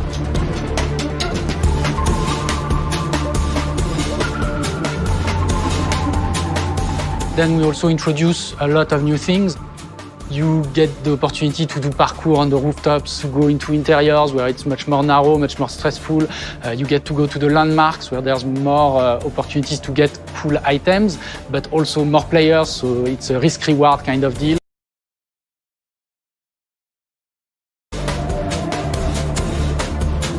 We introduced the notion of hacks, special abilities that you can pick up on the fly to adapt your tactics. With hacks, you can do things like teleport yourself, you can wrap yourself into a ball and bounce around the battlefield. So a lot of abilities that let you have fun, that are toys that you can play with. And finally, it's made as a spectacle, so all the viewers will be able to interact with the game on different levels through the Twitch extension. So every few minutes, there's going to be a vote, and viewers will be able to decide what effect they want to affect the whole battle. So things like changing the gravity, infinite ammo, or stuff like that. So players, while this happens, really have to adapt to all kinds of stuff that is happening. So for me, it's really exciting because right now, as we speak, we're launching the open beta, and so it's going to be available for free-to-play for all PC players worldwide. And I really want to thank all the players, all the streamers, and all the viewers who participated in tech test and who will participate in the open beta. Here's a short glimpse of what you can expect.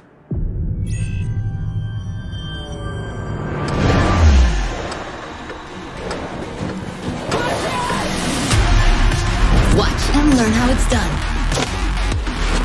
Perfecto. Showtime. Mine.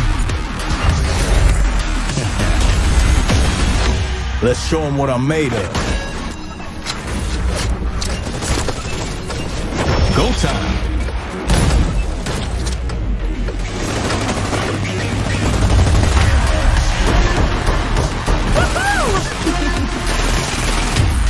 Watch closely. Here we go. この調子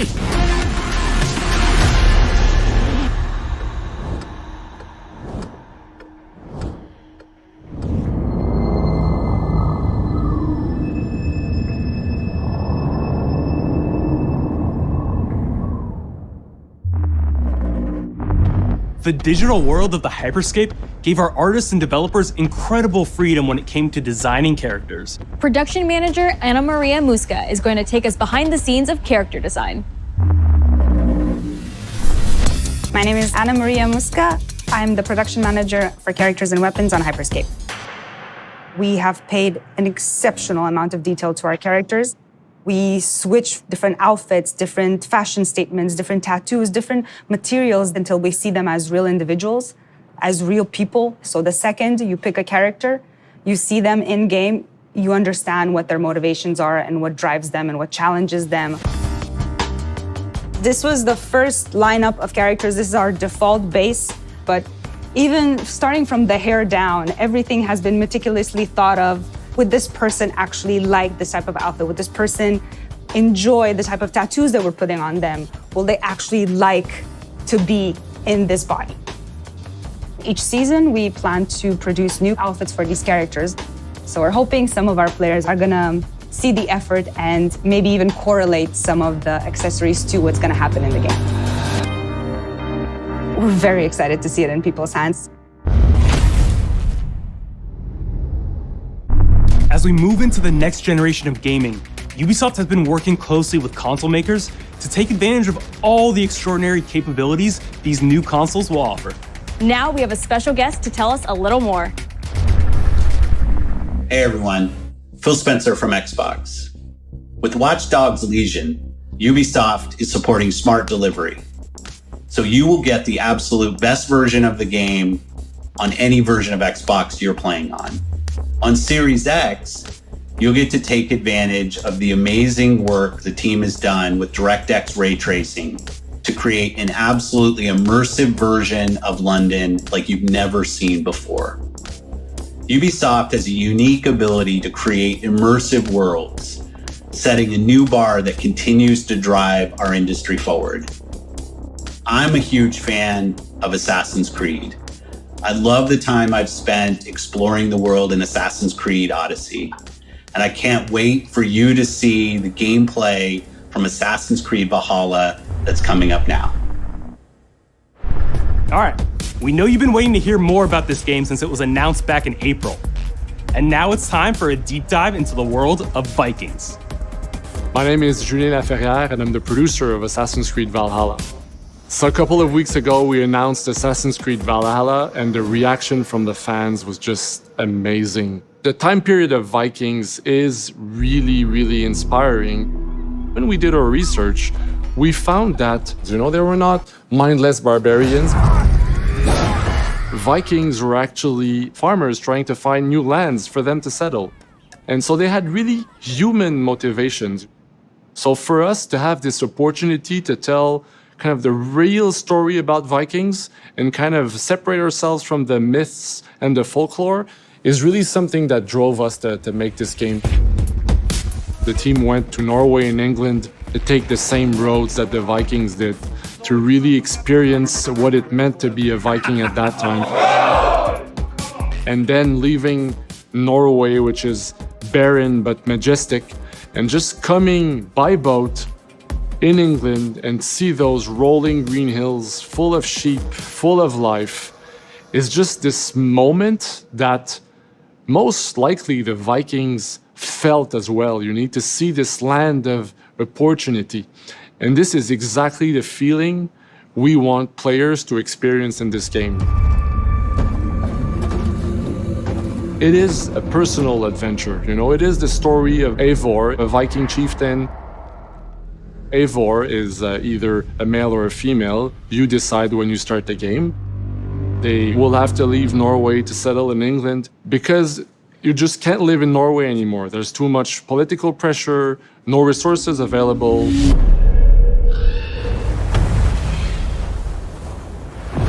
Obviously, in England, it's full of Anglo-Saxons and other people, and they don't really want you there. So you will have to fight your way there to kind of build your own settlement and see your clan prosper. Vikings were brutal warriors. Shields! And the fact that they were mastering a lot of weapons coming from the medieval times really inspired us to kind of revamp the fight system, to leverage the brutality and the intensity of Viking combat. Vikings were not only fighting face-to-face, they were masters of stealth and deception when needed. They used basically any sort of tactics they could use to win the battle. So we want to portray the full range of combat that you can imagine coming from the Vikings.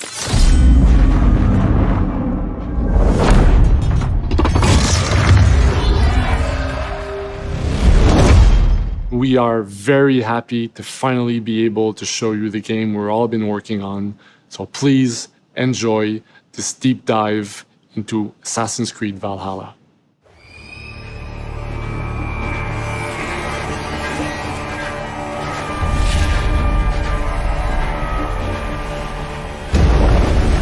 In Assassin's Creed Valhalla, you will relive the epic saga of the Viking invasion of England.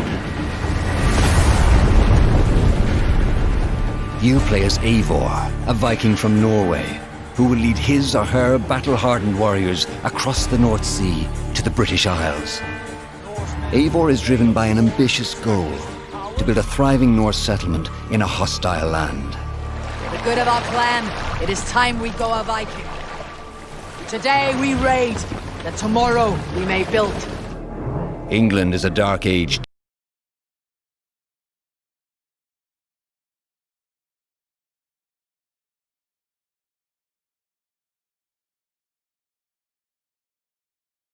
Tangle of broken kingdoms and warring dynasties, a land of opportunity and riches. As you prowl England's rivers by longship, you may raid locations you spot from the shoreline. Ground your ship and blow your horn to lead your raiding crew into battle.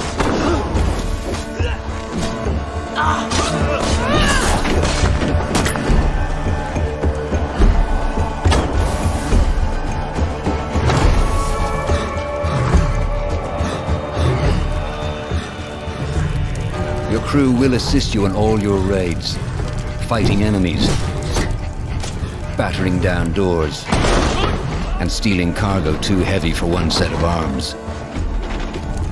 Whatever riches and resources you pillage may be used to develop your settlement, giving you access to useful services, better tools, and new settlers. At the heart of your settlement is the Alliance map. It will serve as a record of the allies you have made, and a guide for future opportunities. The Viking Age was a time of warriors and legends. In Valhalla, you will find the largest variety of enemies ever assembled in an Assassin's Creed game. Every archetype offers a unique challenge. Some will coordinate with their allies for special attacks, while others will use nearby objects to their advantage, including the bodies of fallen warriors. To face these attacks, you must find and exploit your opponent's weaknesses to gain the upper hand. Take the fight to your foes with a host of brutal new combat abilities. Snare them with a Viking harpoon. Pummel them with throwing axes. Incapacitate them with the new stun system to keep them at a distance. Or finish them off. Dual wield any two weapons you wish to unleash a deadly combination of attacks. Customize your fighting style as you see fit, and become a legendary Viking warrior.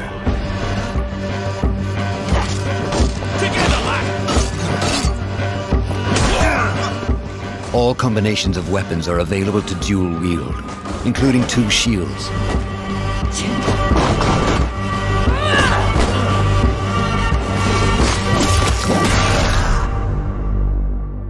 Not all situations call for violence.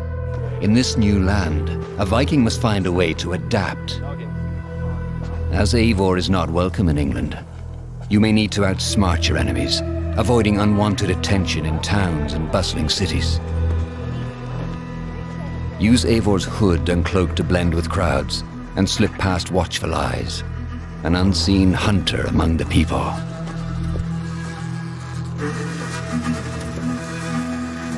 From capital cities and villages to the dense forests and rolling hills of England, exploration is vital to keeping yourself sharp. You must feed off the land if you hope to endure. Hunt and forage to replenish your health and fortify your equipment. Search pagan temples and Roman ruins for new activities and challenges to strengthen yourself and your settlement. The more you explore, the more of England's secrets you will reveal. Ravens, show no mercy! But as you push deeper into England, the enemy will push back. In a series of climactic moments, Assassin's Creed Valhalla will feature massive assaults in which you will lead Eivor's army into battle against heavily guarded Saxon fortresses. Today, we will reclaim her. Today, we fight for your land. And tomorrow, we rebuild. For esta. Assassin's Creed Valhalla will transport you to wondrous and haunted lands, inspired by Norse myths and England's pagan roots. It will challenge and surprise. Thank you, man. With unforgettable characters, thrilling triumphs, and tragic losses, giving you the chance to live your own Viking saga.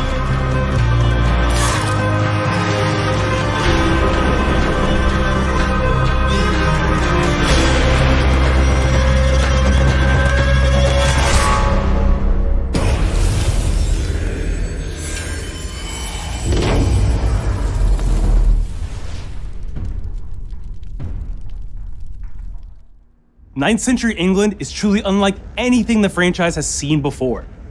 Assassin's Creed Valhalla will release this holiday season on Xbox Series X, PlayStation 5, Xbox One, PS4, PC, and Stadia. We're close to wrapping up today, but before we go, our CEO, Yves Guillemot, is here to share a few words. I hope you will have enjoyed what you have seen today, and that you will love playing these games. I'm proud of our teams for delivering an ambitious, broad, and creative lineup of games. And we haven't shown you everything yet. In fact, we have a lot more to come. So you will have another Ubisoft Forward to reveal even more about our upcoming games. But before ending this show, we have one more thing to share with you.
fuerzas ultrapenetrantes. Estamos cansados de los farsantes, de los...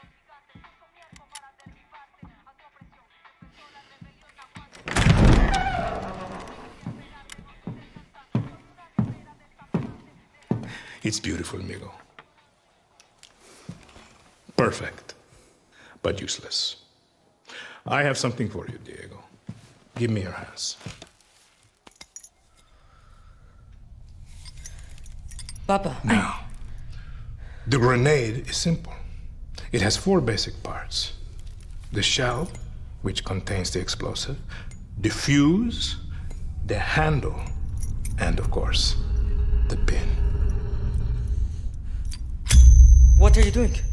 Breathe. The pin simply holds the handle in place.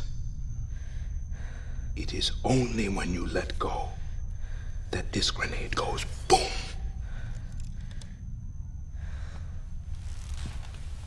Follow me. Now.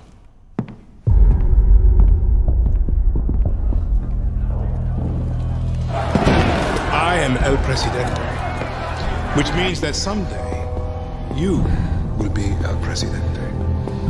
And our people, they do not know how to be happy. They are torn apart by opinions, noise, indecision, strangled by their own freedoms. And even if you have love in your heart, even if you want what's best for them, if you only want to save them from themselves,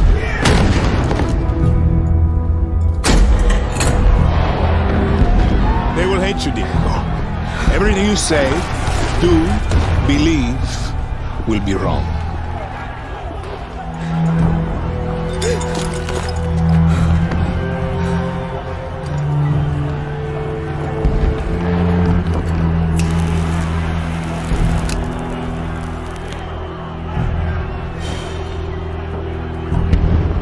They will answer you with screams,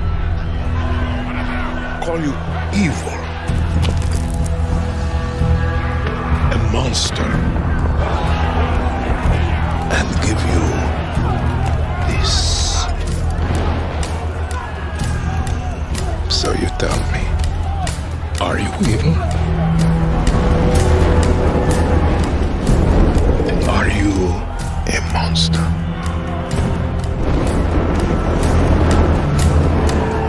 Because our country is like this grenade, except it has 2 basic parts. Our people and you must clutch them nice and tight, or we all go boom.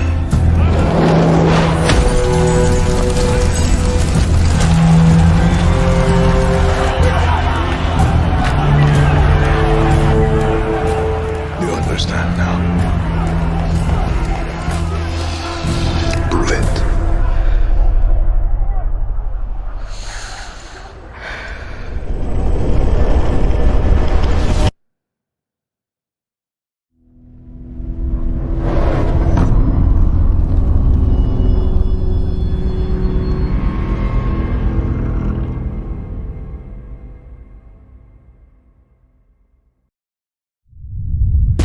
And with that, we're wrapping up our first Ubisoft Forward. Today, we've seen the next generation of Assassin's Creed, the birth of a resistance in Watch Dogs Legion, the cyber chaos of Hyperscape, and the epic reveal of Far Cry's newest installment, along with so much more. Remember, we'll be back later this year with another Ubisoft Forward filled with tons of game news and updates. Thanks for joining us.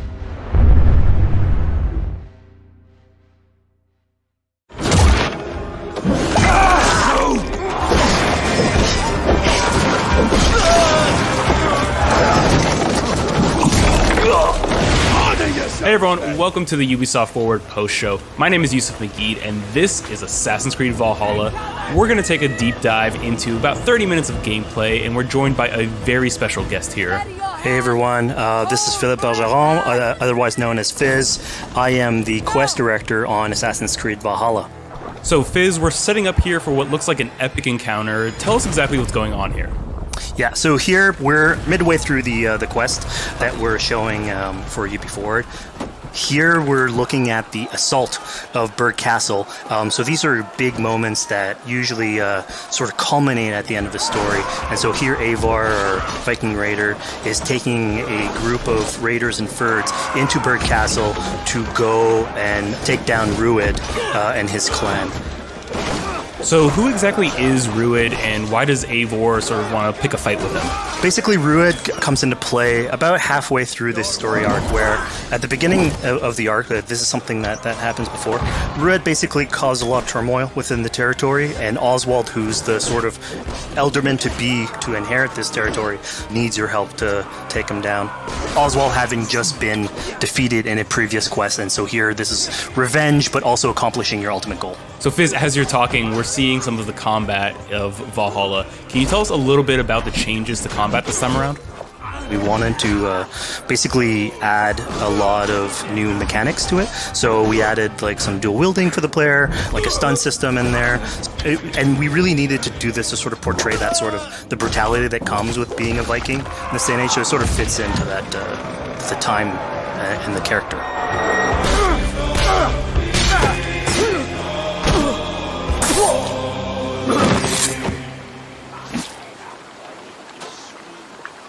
Oswald. He lives. Oswald lives! Eivor, is that you? Shut your ass, twig-spine. Here, Eivor has taken her entire army through the assault, and finally it's revealed that our Elderman, our ally, Oswald, is still alive, and Rued has him captive. So this is what it comes to, Wolfkist? 2 Danes fighting over a filthy Saxon whoreson? If this swine is your prize, come and get him! So now that we've seen that Oswald is alive, we have Rued within our sights. What's the next step here? So the next move for Eivor is to finally face off against Rued. She has her allies, they can take care of the rest of the army. Now it's time to go one-on-one against Rued in one of our boss battles, actually. Your battle is not yet won, Oswald.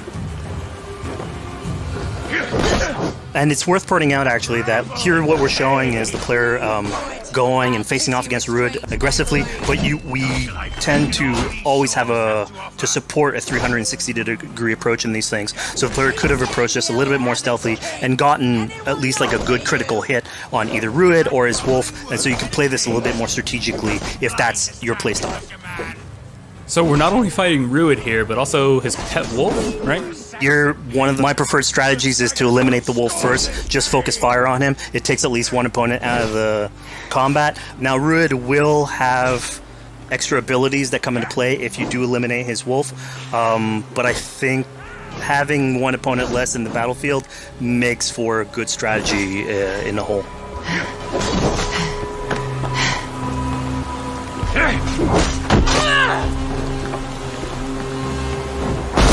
Your efforts. Only the cold dark of Niflheim awaits you. Valhalla is my destiny. That fate will not be met today. Riders, they should be roomed, Wolf-kissed.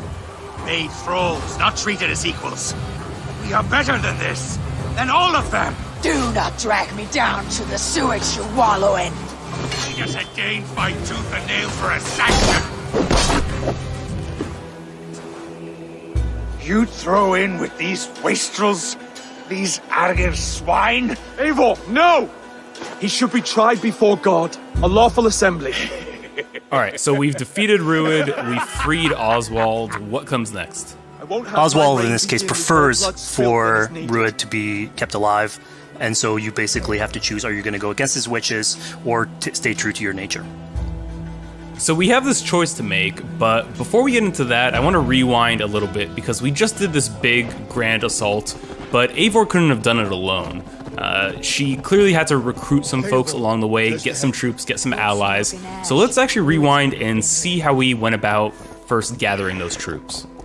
Right, so when coming up to an assault, it's a game of numbers. Eivor can go into pretty much any location and be a stealthy Viking, eliminating some of the assets, which ultimately would be a strategy. You can do that, and you'll have some of the ingredients or of the assets there that will have been sabotaged, but you still need an army. So here what we're seeing is Eivor going around the countryside and raising what we call a fyrd, which is the men and the women of the territory who come up and fight in the name of a king. So here Eivor is going around and trying to convince people to fight in the name of Oswald to finally take down the oppressor that is Rued. Defending East Anglia, defending you. Will you not do the same? What? Die in defense of a lost cause?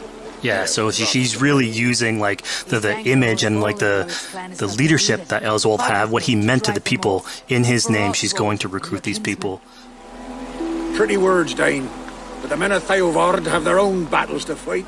So we're told by this Reeve that there are troops, there are allies that he could add to our cause. But first, we sort of need to do him a favor. Is that right? Yeah, so obviously these people have been run down by Rued and the impact he's had on the territory. So I think a lot of these people have sort of lost hope. And so you need to show them that there is hope. And so here Eivor is basically helping them take back one of their prized locations by taking a couple men and raiding a nearby township, basically taking it back for the people and showing that there's a reason to continue fighting and then get them on your side.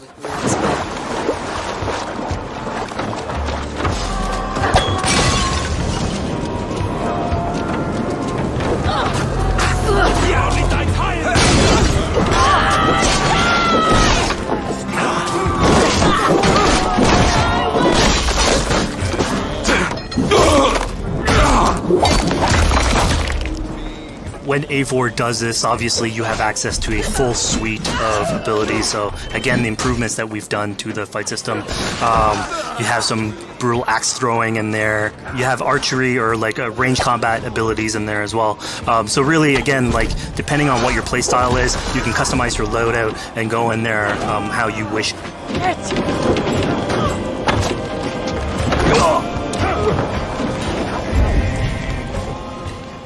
Fizz, we just saw this giant pulse go out. What exactly was that? So that is what we call the Odin sight. The Odin sight is basically our interpretation of the eagle vision from previous games, and we thought it was good to sort of bring that back.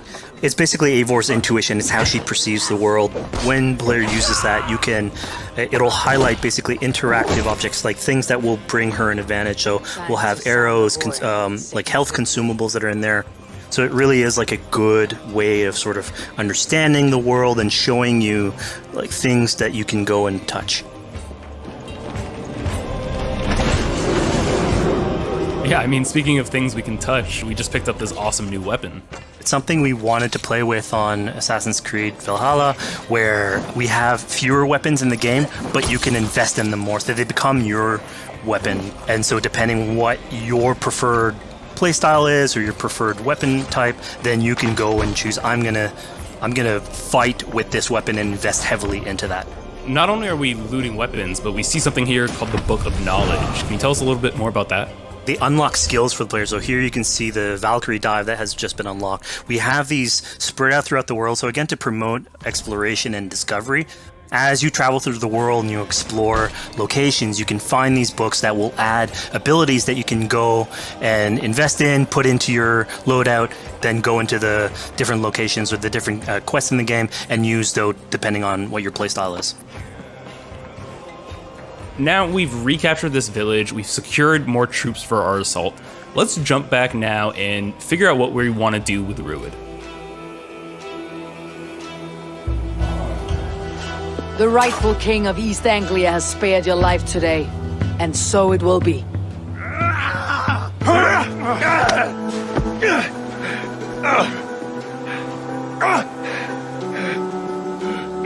Compassion is a virtue suited for anyone, Eivor, including you. Thank you. Eivor decided to let him live. Rued is really angry about that. Being a Norse Viking, being put to the death in battle is your road to Valhalla. So he was basically denied access to Valhalla in this situation. Obviously, all of these decisions come into play later on in the game, so we have very difficult decisions for the player to make. We didn't want to have easy decisions. Yeah, you know, when I was playing, I decided to listen to Oswald and spare Rued's life, but what exactly is the relationship like between Eivor and Oswald? So the relationship between Eivor and Oswald is an alliance. It's basically Eivor is surrounded by territories that initially getting into England are hostile towards her, and obviously if you want to set up a new settlement, you want to make sure that your neighbor is friendly. So here in East Anglia, Oswald is the man for the job, where putting him into a position of power would help her sort of secure her territory. So earlier on to the territory, Eivor comes in here, meets Oswald. The problems he had with Rued are sort of put to light, and going through the arc, you basically help him deal with Rued and aligning basically Danes with Saxons in one territory. So, Fizz, we've completed the assault. We've gotten our hands dirty with some combat, taken down Rued. We have this big open region of East Anglia, so before we head off to Oswald's wedding, what do you say we head out, have some fun, and see what we can get into in the open world? That sounds great. So we see a cat here with a speech bubble above it, and you best believe if you let me talk to a cat, I'm gonna talk to a cat. Yeah, these are some of our some of my favorite moments actually in the game, where we put out a whole bunch of events throughout the territory. And it sort of rewards, again, exploration, going around. It's a chance for us also to sort of showcase a different side of Eivor. A lot of the quests sort of deal more with like politics and warfare, and this shows a slightly more human nature to her. So it permits us to explore that character a little bit more. And so here, basically, like you're trying to help a kid with his cat, and ultimately get that cat to sort of join your crew as a cat raider. You just said cat raider way too casually. You're telling me I could have a cat Viking raider on my longship? That's exactly what I'm telling you. Oh my god, yes, I love it. Perfect. So yeah, as you're riding around the rivers of England, you would see a cat basically walking around your longship, keeping your Viking raiders company. You know, speaking of the Viking longship, we're seeing some of that gameplay here now. Can you talk a little bit about how that works and functions in Valhalla? Yeah, so starting out on this project, I think the Viking longship is one of the biggest images that we all have when we think about Vikings in our game. And so Vikings had this awesome design for longship that had a very shallow hull, so it permitted them to go very far inland very quickly, and you could basically disembark Viking raiders like on pretty much any shore. We added that into the game, where you can basically sail up to any location and then just decide to disembark with your guys and raid a location, loot all its treasure, get back in the ship, and then continue sailing down the river to your next opportunity. So I know past Assassin's Creed games allowed for songs and things like that to be sung on ships. Will Valhalla have a similar version of that? Yeah, so this is something we actually wanted the crew of your ship to become like your home away from home. So we added stories and songs into the ship. So basically, as the player is going around, you could decide to have your skald sort of sing a song for you as you row down the river. But you can also decide, depending on who the raiders are in your ship, to hear more about their life. So you can actually queue up stories, and they'll give you a little bit more background on who they are. So you get to know your sort of fighters as you're traveling around the world, which is a cool moment. So here we're seeing a bit of a different view. What exactly are we looking at? We had this on previous Assassins, where you would like ride on your horse, and you could pull out, have the horse sort of follow the track. We have a similar thing for the ship, where you can put up your sails. It's cruise control for the ship, so you can pull back, take in the scenery, listen to some songs or some stories, and just take it all in.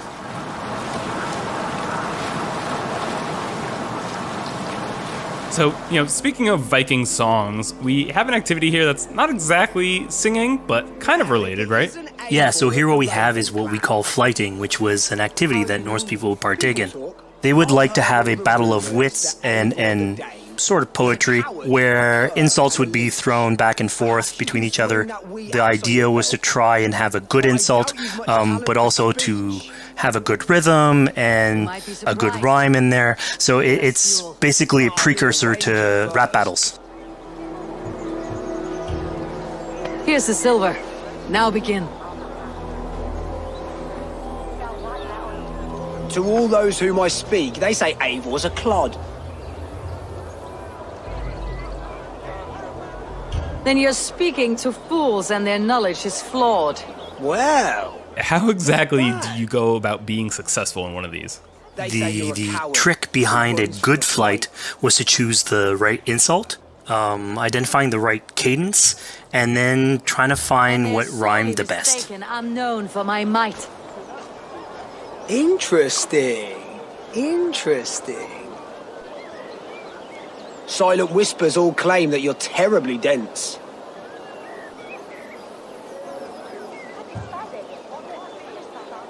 Then you've clearly misheard them. My wit is immense. Oh, you looked out with that one. Well, what a surprise. Eivor of the Raven clan is a true talent. I'm shocked. Don't believe everything you hear, unless it touches on my flighting. Then heed every word. Take the coin. So now that we've proven our sharp tongue and wit, I think it's time for a bit more relaxing activity. So we're fishing here. Yeah, that's it. So we gave Eivor a fishing line, so you can actually throw out a line and go catch some fish. This is used basically to play into our new health loop, where the player will lose health in the world, and it doesn't automatically regenerate like we would have in the past. So you actually have to go out and get some supplies. So you'll find mushrooms and some food that you can gather. But here, like you can also catch some fish and consume that to regain some health. We also will sometimes have it in certain quests. So it's a good way to sort of chill out on the side of the water and just, again, take it all in.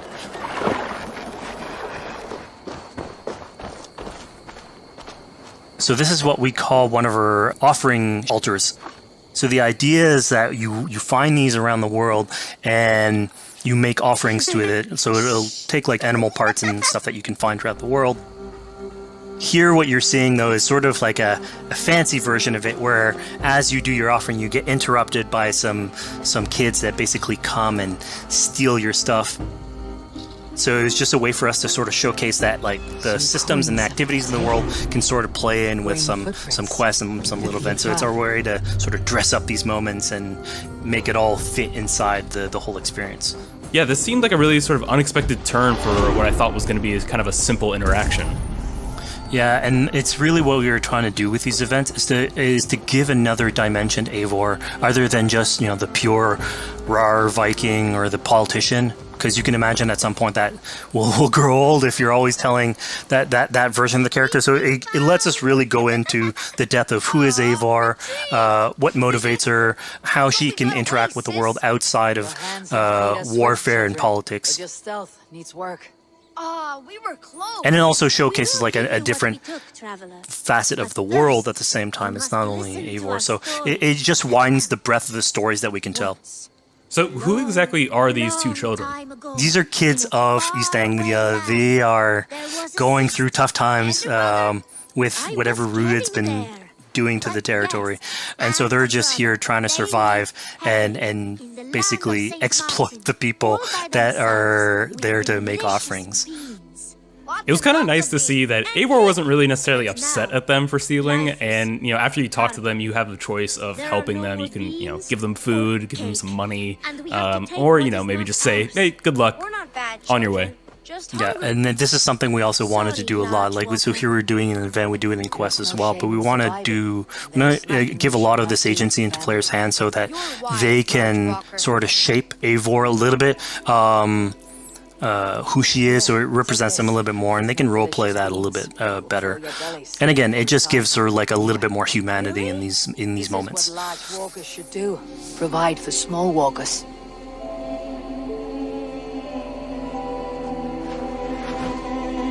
Here, large walker. A necklace? Yes, it's a St. Martin seal. You're welcome here anytime, large walker. You're one of us now. Visit us, okay? I will. Take care now, small green walkers. So I think AC veterans might recognize this here, but what exactly is Eivor chasing down? Yeah, so here you're seeing Eivor running down one of our tattoo images. So this is challenging the player on free run abilities, but also for fans of the series, sort of pulling at their heartstrings for some beloved features. So are we going to be able to tattoo Eivor? Yes. By collecting these tattoos, you actually bring them back to your settlement, and then you can customize different body parts, having different tattoos everywhere. So again, another form of expression, and it's sort of to represent that Viking culture. Fizz, one of my favorite things when I was just out there exploring East Anglia was coming upon a house or a building and realizing that there was a chest inside, but that there was no easy way in. And in this case, I saw all the doors were barred, but I knew that because there was a chest in there, there must have been some way to get inside. So I went around the back and, found a way in. Yeah, I'm glad you actually caught on to that. You're pointing at something that we wanted to work on a lot on Valhalla, where we wanted the exploration to make you feel smarter. So we played a lot with puzzle solving, so making sure that every house that you find sort of appeals to you, like it draws your attention, and then when you want to come and explore, it's not given to you. You still have to work for it a little bit, so it'll challenge you on your observation skills, logic, just trying to find how do I get into this. So we play a lot with level design, quest design to offer challenges to players, and you basically come out of it like with a better feeling for the exploration, but you also get to see more of a story behind any of these locations, which we've crafted. So it gave us a little bit more time to sort of slow down the experience and tell a different version of a story.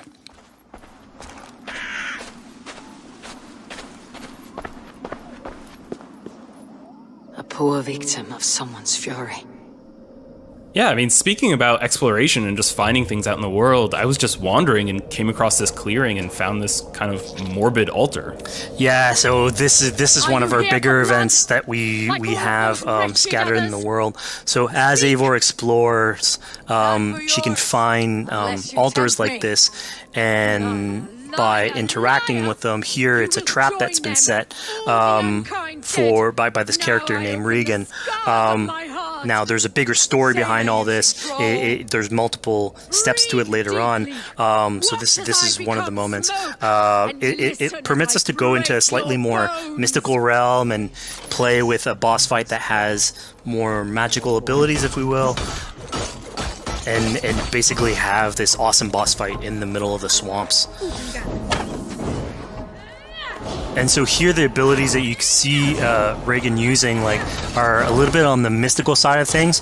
What's happening is Eivor at the beginning of that trap is poisoned, and so she starts sort of hallucinating, seeing the world in a sort of different light and filter. And so that's sort of what lets us go into the realm of the weird. My rage, spirit of my father's rage, fill me!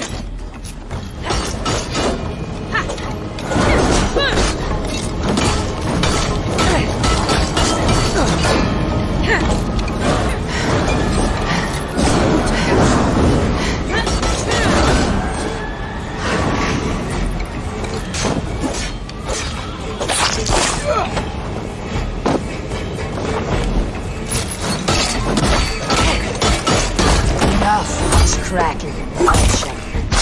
Arrest your demons. So we just saw here that Regan belongs to something called the Daughters of Lyria. Yeah, that's correct. By finding the other daughters, you'll get a little bit more backstory on who they are, so we don't want to spoil that too much. But it creates like a sort of greater story that is not on the main path in any way, but it is still very rich and adds to the lore of this world and actually plays into history. So we just had a really exciting, really intense boss battle. I think it's time for something a little bit more relaxing and calming now. Yeah, it's all about pacing yourself with the highs and the lows. So here we have a low chill moment of what we call building a cairn. So Eivor, as she explores the world, will find these sort of meditative areas where you have a pile of rocks that you could just stack on top of another using physics. And I mean, yeah, the ultimate goal is to try and get the highest pile of rocks, but really it's about taking in the sights, relaxing, taking a step back, and just building something. Together we stack stones into cairns. These? Yes. Think of this as a test of mind and wit. Stack the cairn stones high and wide into any shape you like. I mean, you can spend as much time as you want building these things, making them as high as you want, as weird as you want. I'm sure like a lot of these stuff will end up on the internet, like people comparing structures. And the cool thing is that once you've built it and you decide to get out of it, it sort of stays there. And so that's yours, right? And until the moment where you come back and you want to build a new one. It's sort of cool that we were able to give that to players to express themselves. At this point in the demo, we've explored East Anglia, we've met some children, we've broken into a house, we fought a boss, we built a cairn. I think now it's finally time to go and head off to Oswald's wedding. Yeah, so this is the moment it's all been building up to. By the moment you get into the territory, it's sort of like mentioned by Oswald that he's trying to get married with his Dane lady. And so as you go through the arc, that's sort of like the underlying thread. Really, it's about Rued creating turmoil in the territory and helping Oswald sort of get above that and show that he's a good leader. And so you finally, after going through all of that arc, finally get these two together, go through their wedding, and you're invited to attend the ceremony. And then all the activities and fun times that comes afterwards. Yeah, as much as we've seen the brutal side of England, it's nice to see the joyous side of it as well. Yeah, and it's something we really wanted to play on in Valhalla, where being a Viking is not only about being a raider or a warrior. I mean, there's revelry, there's feasting, there's partying that goes, and like if someone knows how to party, it's a Viking. And so here, this is one of our opportunities to sort of show what a sort of Viking gathering is. And what's cool here is it's a good alliance of Norse culture with Saxon culture, sort of smashing those two things together and building bridges. Yeah, I mean, what's a wedding without some drunk archery, right? Yeah, so like, anything can happen in a Viking event, right? Eivor, yeah, here, just get drunk, shoot some arrows. Barely a challenge. Steady all, and ready yourself for the wedding race. The king and his bride against all! My king!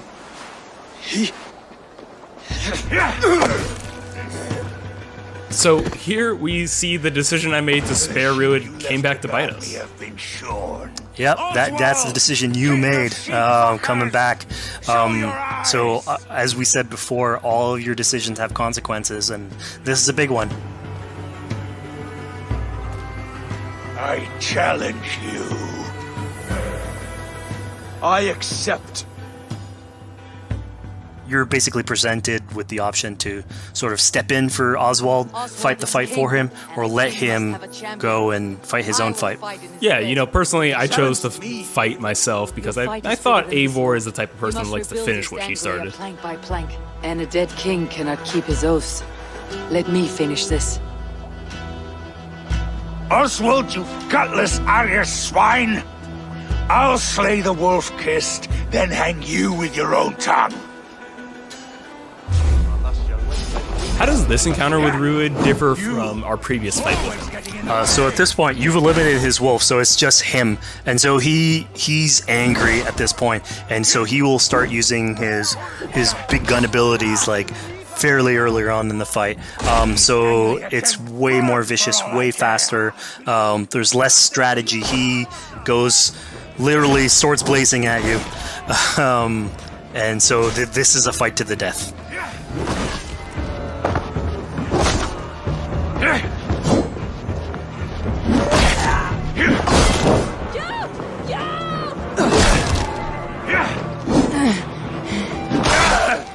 And of course here, like, this is a decision you made to go and fight him, but there's multiple outcomes to this scenario. You could have let Oswald fight his own fight and prove basically his station as the rightful leader.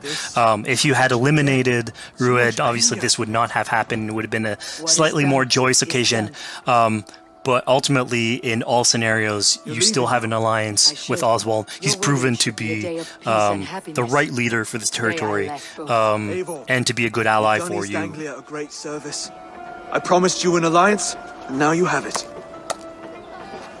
And one day I will need you to make good on that alliance. So we're about to take off from the wedding, but Eivor decides it's a good idea to check up on her friend Finner.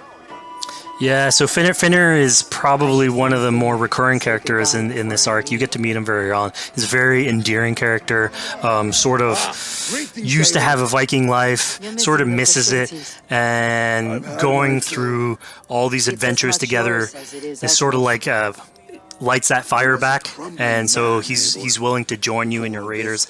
So he's one of many raiders that you'll encounter in the game, and you can sort of recruit, bring back home, and then have them sort of join you on your adventures on the longship. He can tell you these stories that we're telling you about. You get to know a little bit more about him. So again, it's a fun way to sort of discover more about these characters that you meet and bring them along for adventures. Together. I'll gather my things. Well, folks, we've come to the end of our Assassin's Creed Valhalla playthrough. Fizz, thank you so much for joining us. When and where can people play it? Assassin's Creed Valhalla will be out on Xbox Series X and PlayStation 5, and is coming to Xbox One, PlayStation 4, PC, and Stadia on November 17th.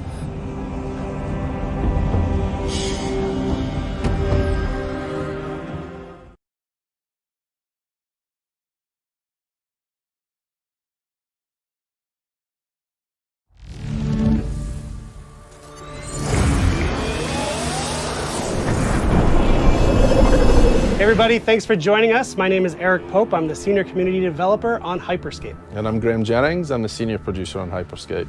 Hyperscape's now in its open beta phase, so you can go to Uplay and download it directly. So a little while back, we recorded a match for you so we could walk through it moment to moment, explain what's going on throughout a match of Hyperscape. There's a lot going on with hacks, guns, the gameplay.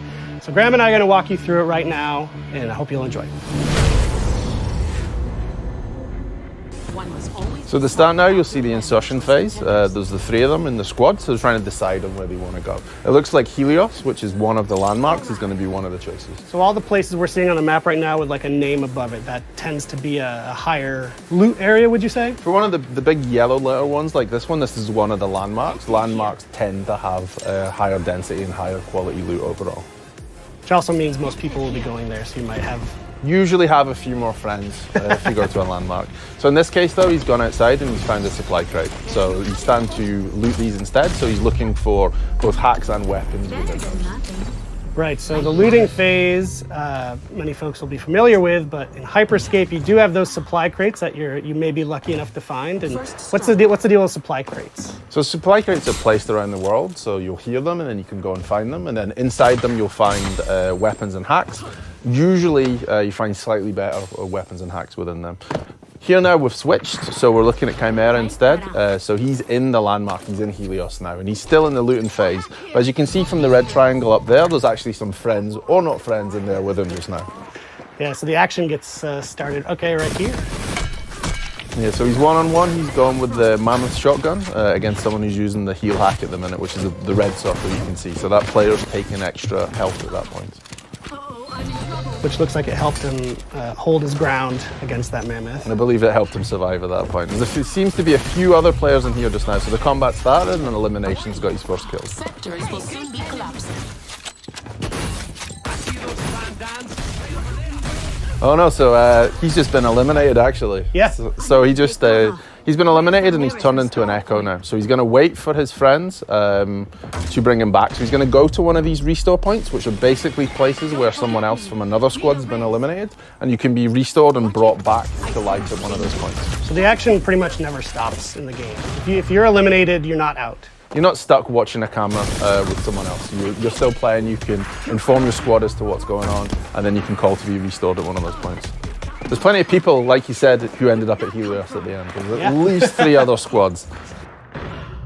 So we can also see when you have a teammate who needs a revive, it's called out on your...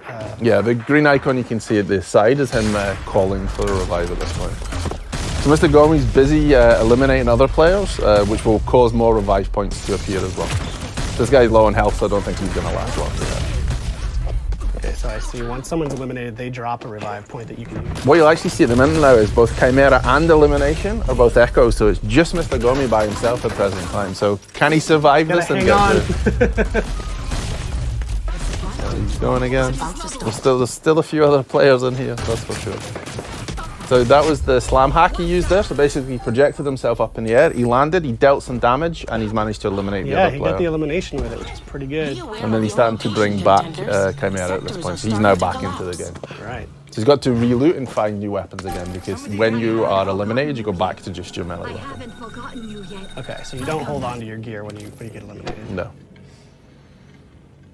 So this is the start of the decay you can see. So you see all these blue triangles that are appearing. This is how we basically do, map size reduction and zone reduction to bring players towards a smaller map into the center. So instead of having a circle that shrinks, we've decided to actually dissolve the map. And is it kind of the same? Will you always know which districts are decaying first? You can see from the map when you bring it up what's going, and you'll also see the icon when he turns on the left-hand side of the screen a second ago, which shows you where the safe area to go is. So at the top it will show you sector is closing, and then you've got the little icon of the person running with a distance against it. That tells you where to go to the next safe place.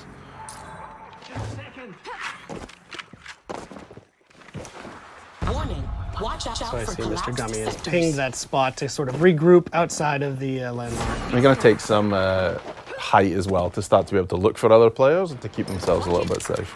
So he's seen another player, so he's starting to throw salvos at him, and probably the Skybreaker too. Yeah. You see the red exclamation mark? That's basically his teammates pinging and saying, hey, there's an enemy over here. And he's been shot out from behind, so there's definitely players around. You'll see him going to go high again to try and take some positional advantage to get up, because he knows there's another team on the roof up there. He doesn't want to be below them, especially not with his salvo grenade.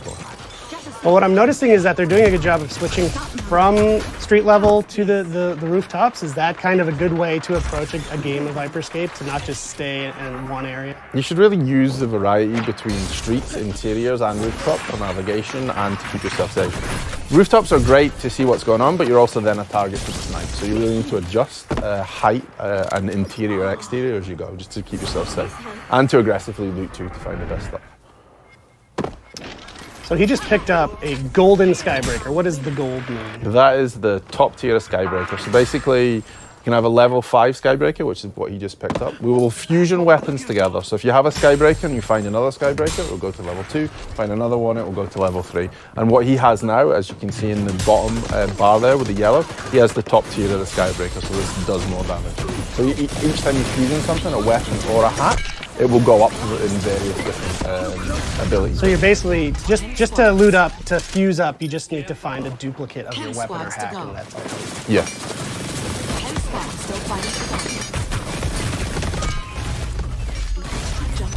So you'll see though on the left, when you see the other players' names, you can see that Mr. Gomi has 2 yellow weapons and a yellow hack. So he has 2 fully fused weapons and 1 fully fused hack. And how does healing work in this game? So healing will either work by I took damage and then I retreated and your health bar will come back up, or if a player has a heal hack, which he actually does at present time, so you'll see that in the bottom it says heal, he can throw that on the ground and then there'll be an AoE of heal, so both you and your teammates can come into it and it will heal you. And enemies cannot heal up in that same AoE? They can't heal up in your AoE, but they could also use the heal hack themselves if they wish. Cool. So you see them now, they're starting to hunt again. I guess I've heard some other players, because you can see them starting to move around, and there's a sense that they're not alone at this point. And there's a ping for an enemy, so yeah, the combat started again. So this guy finds himself in the middle of a bunch of the 3 players, so he's not in the best spot just now. And yeah, that's the end of it.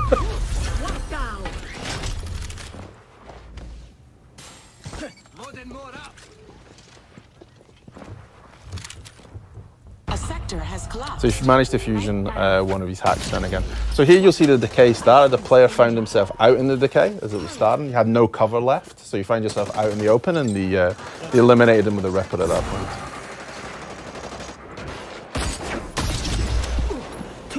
And another one down for elimination. He seems to be on a roll at this point.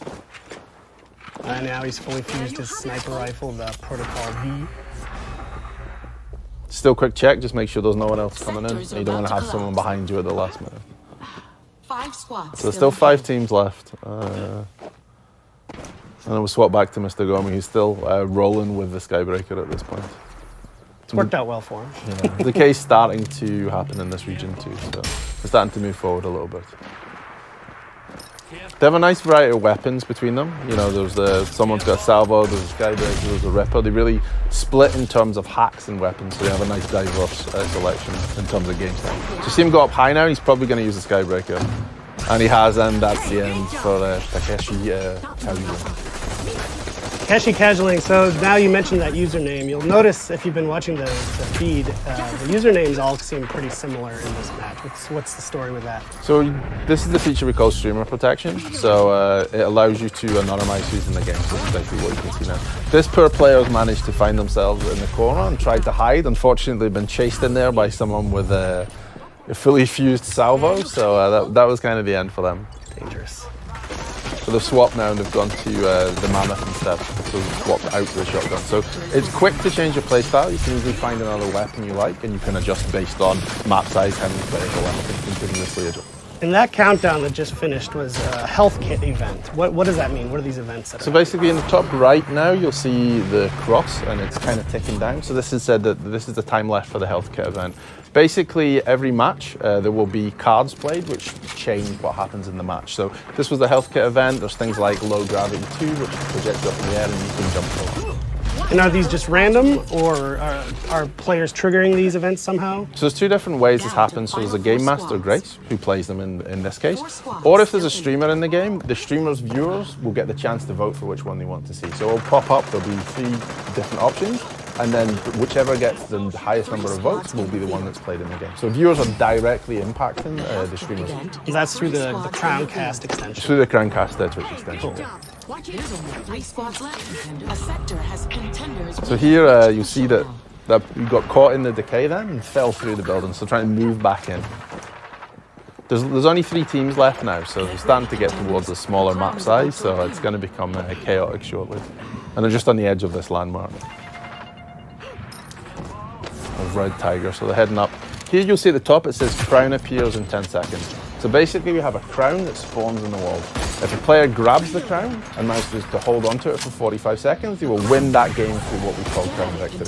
The only downside to that is once you've picked up the crown, everyone can see where you are and everyone's going to chase you. So yeah, he's got the crown, the countdown is on. As soon as, if he were to get eliminated, it would drop and that countdown would go away, right? Yes, and then whoever picks it up next, that person, the countdown will start again for them. And that's only one of the 2 ways you can win a match of Hyperscape, right? Yeah, you can win via the crown if you want to take it and maneuver. This is why you'll see the really high up to own the higher space, or you can eliminate all the other teams. You could sneak around and grab that crown and survive. If you use your hacks well and you use your movement and hide a lot, then yeah, you could possibly grab the crown, get to the end, and then win via a crown victory. Wow. There it is.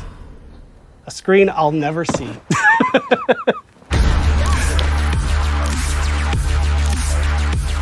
All right, well, that was just one match of the frenetic, fast-paced game, Hyperscape, that we are both very lucky to work on. Thank you for joining us. Thank you for watching Ubi Forward in this post-show. As we mentioned before, the game's available right now in open beta on PC. Just go to Uplay to download it. And we're also thrilled to be taking part in a Twitch Rivals event with the information appearing magically on the screen below us. So Graham, thank you for your time. Thank you, Eric. Have a good day. And we'll see you in the Hyperscape.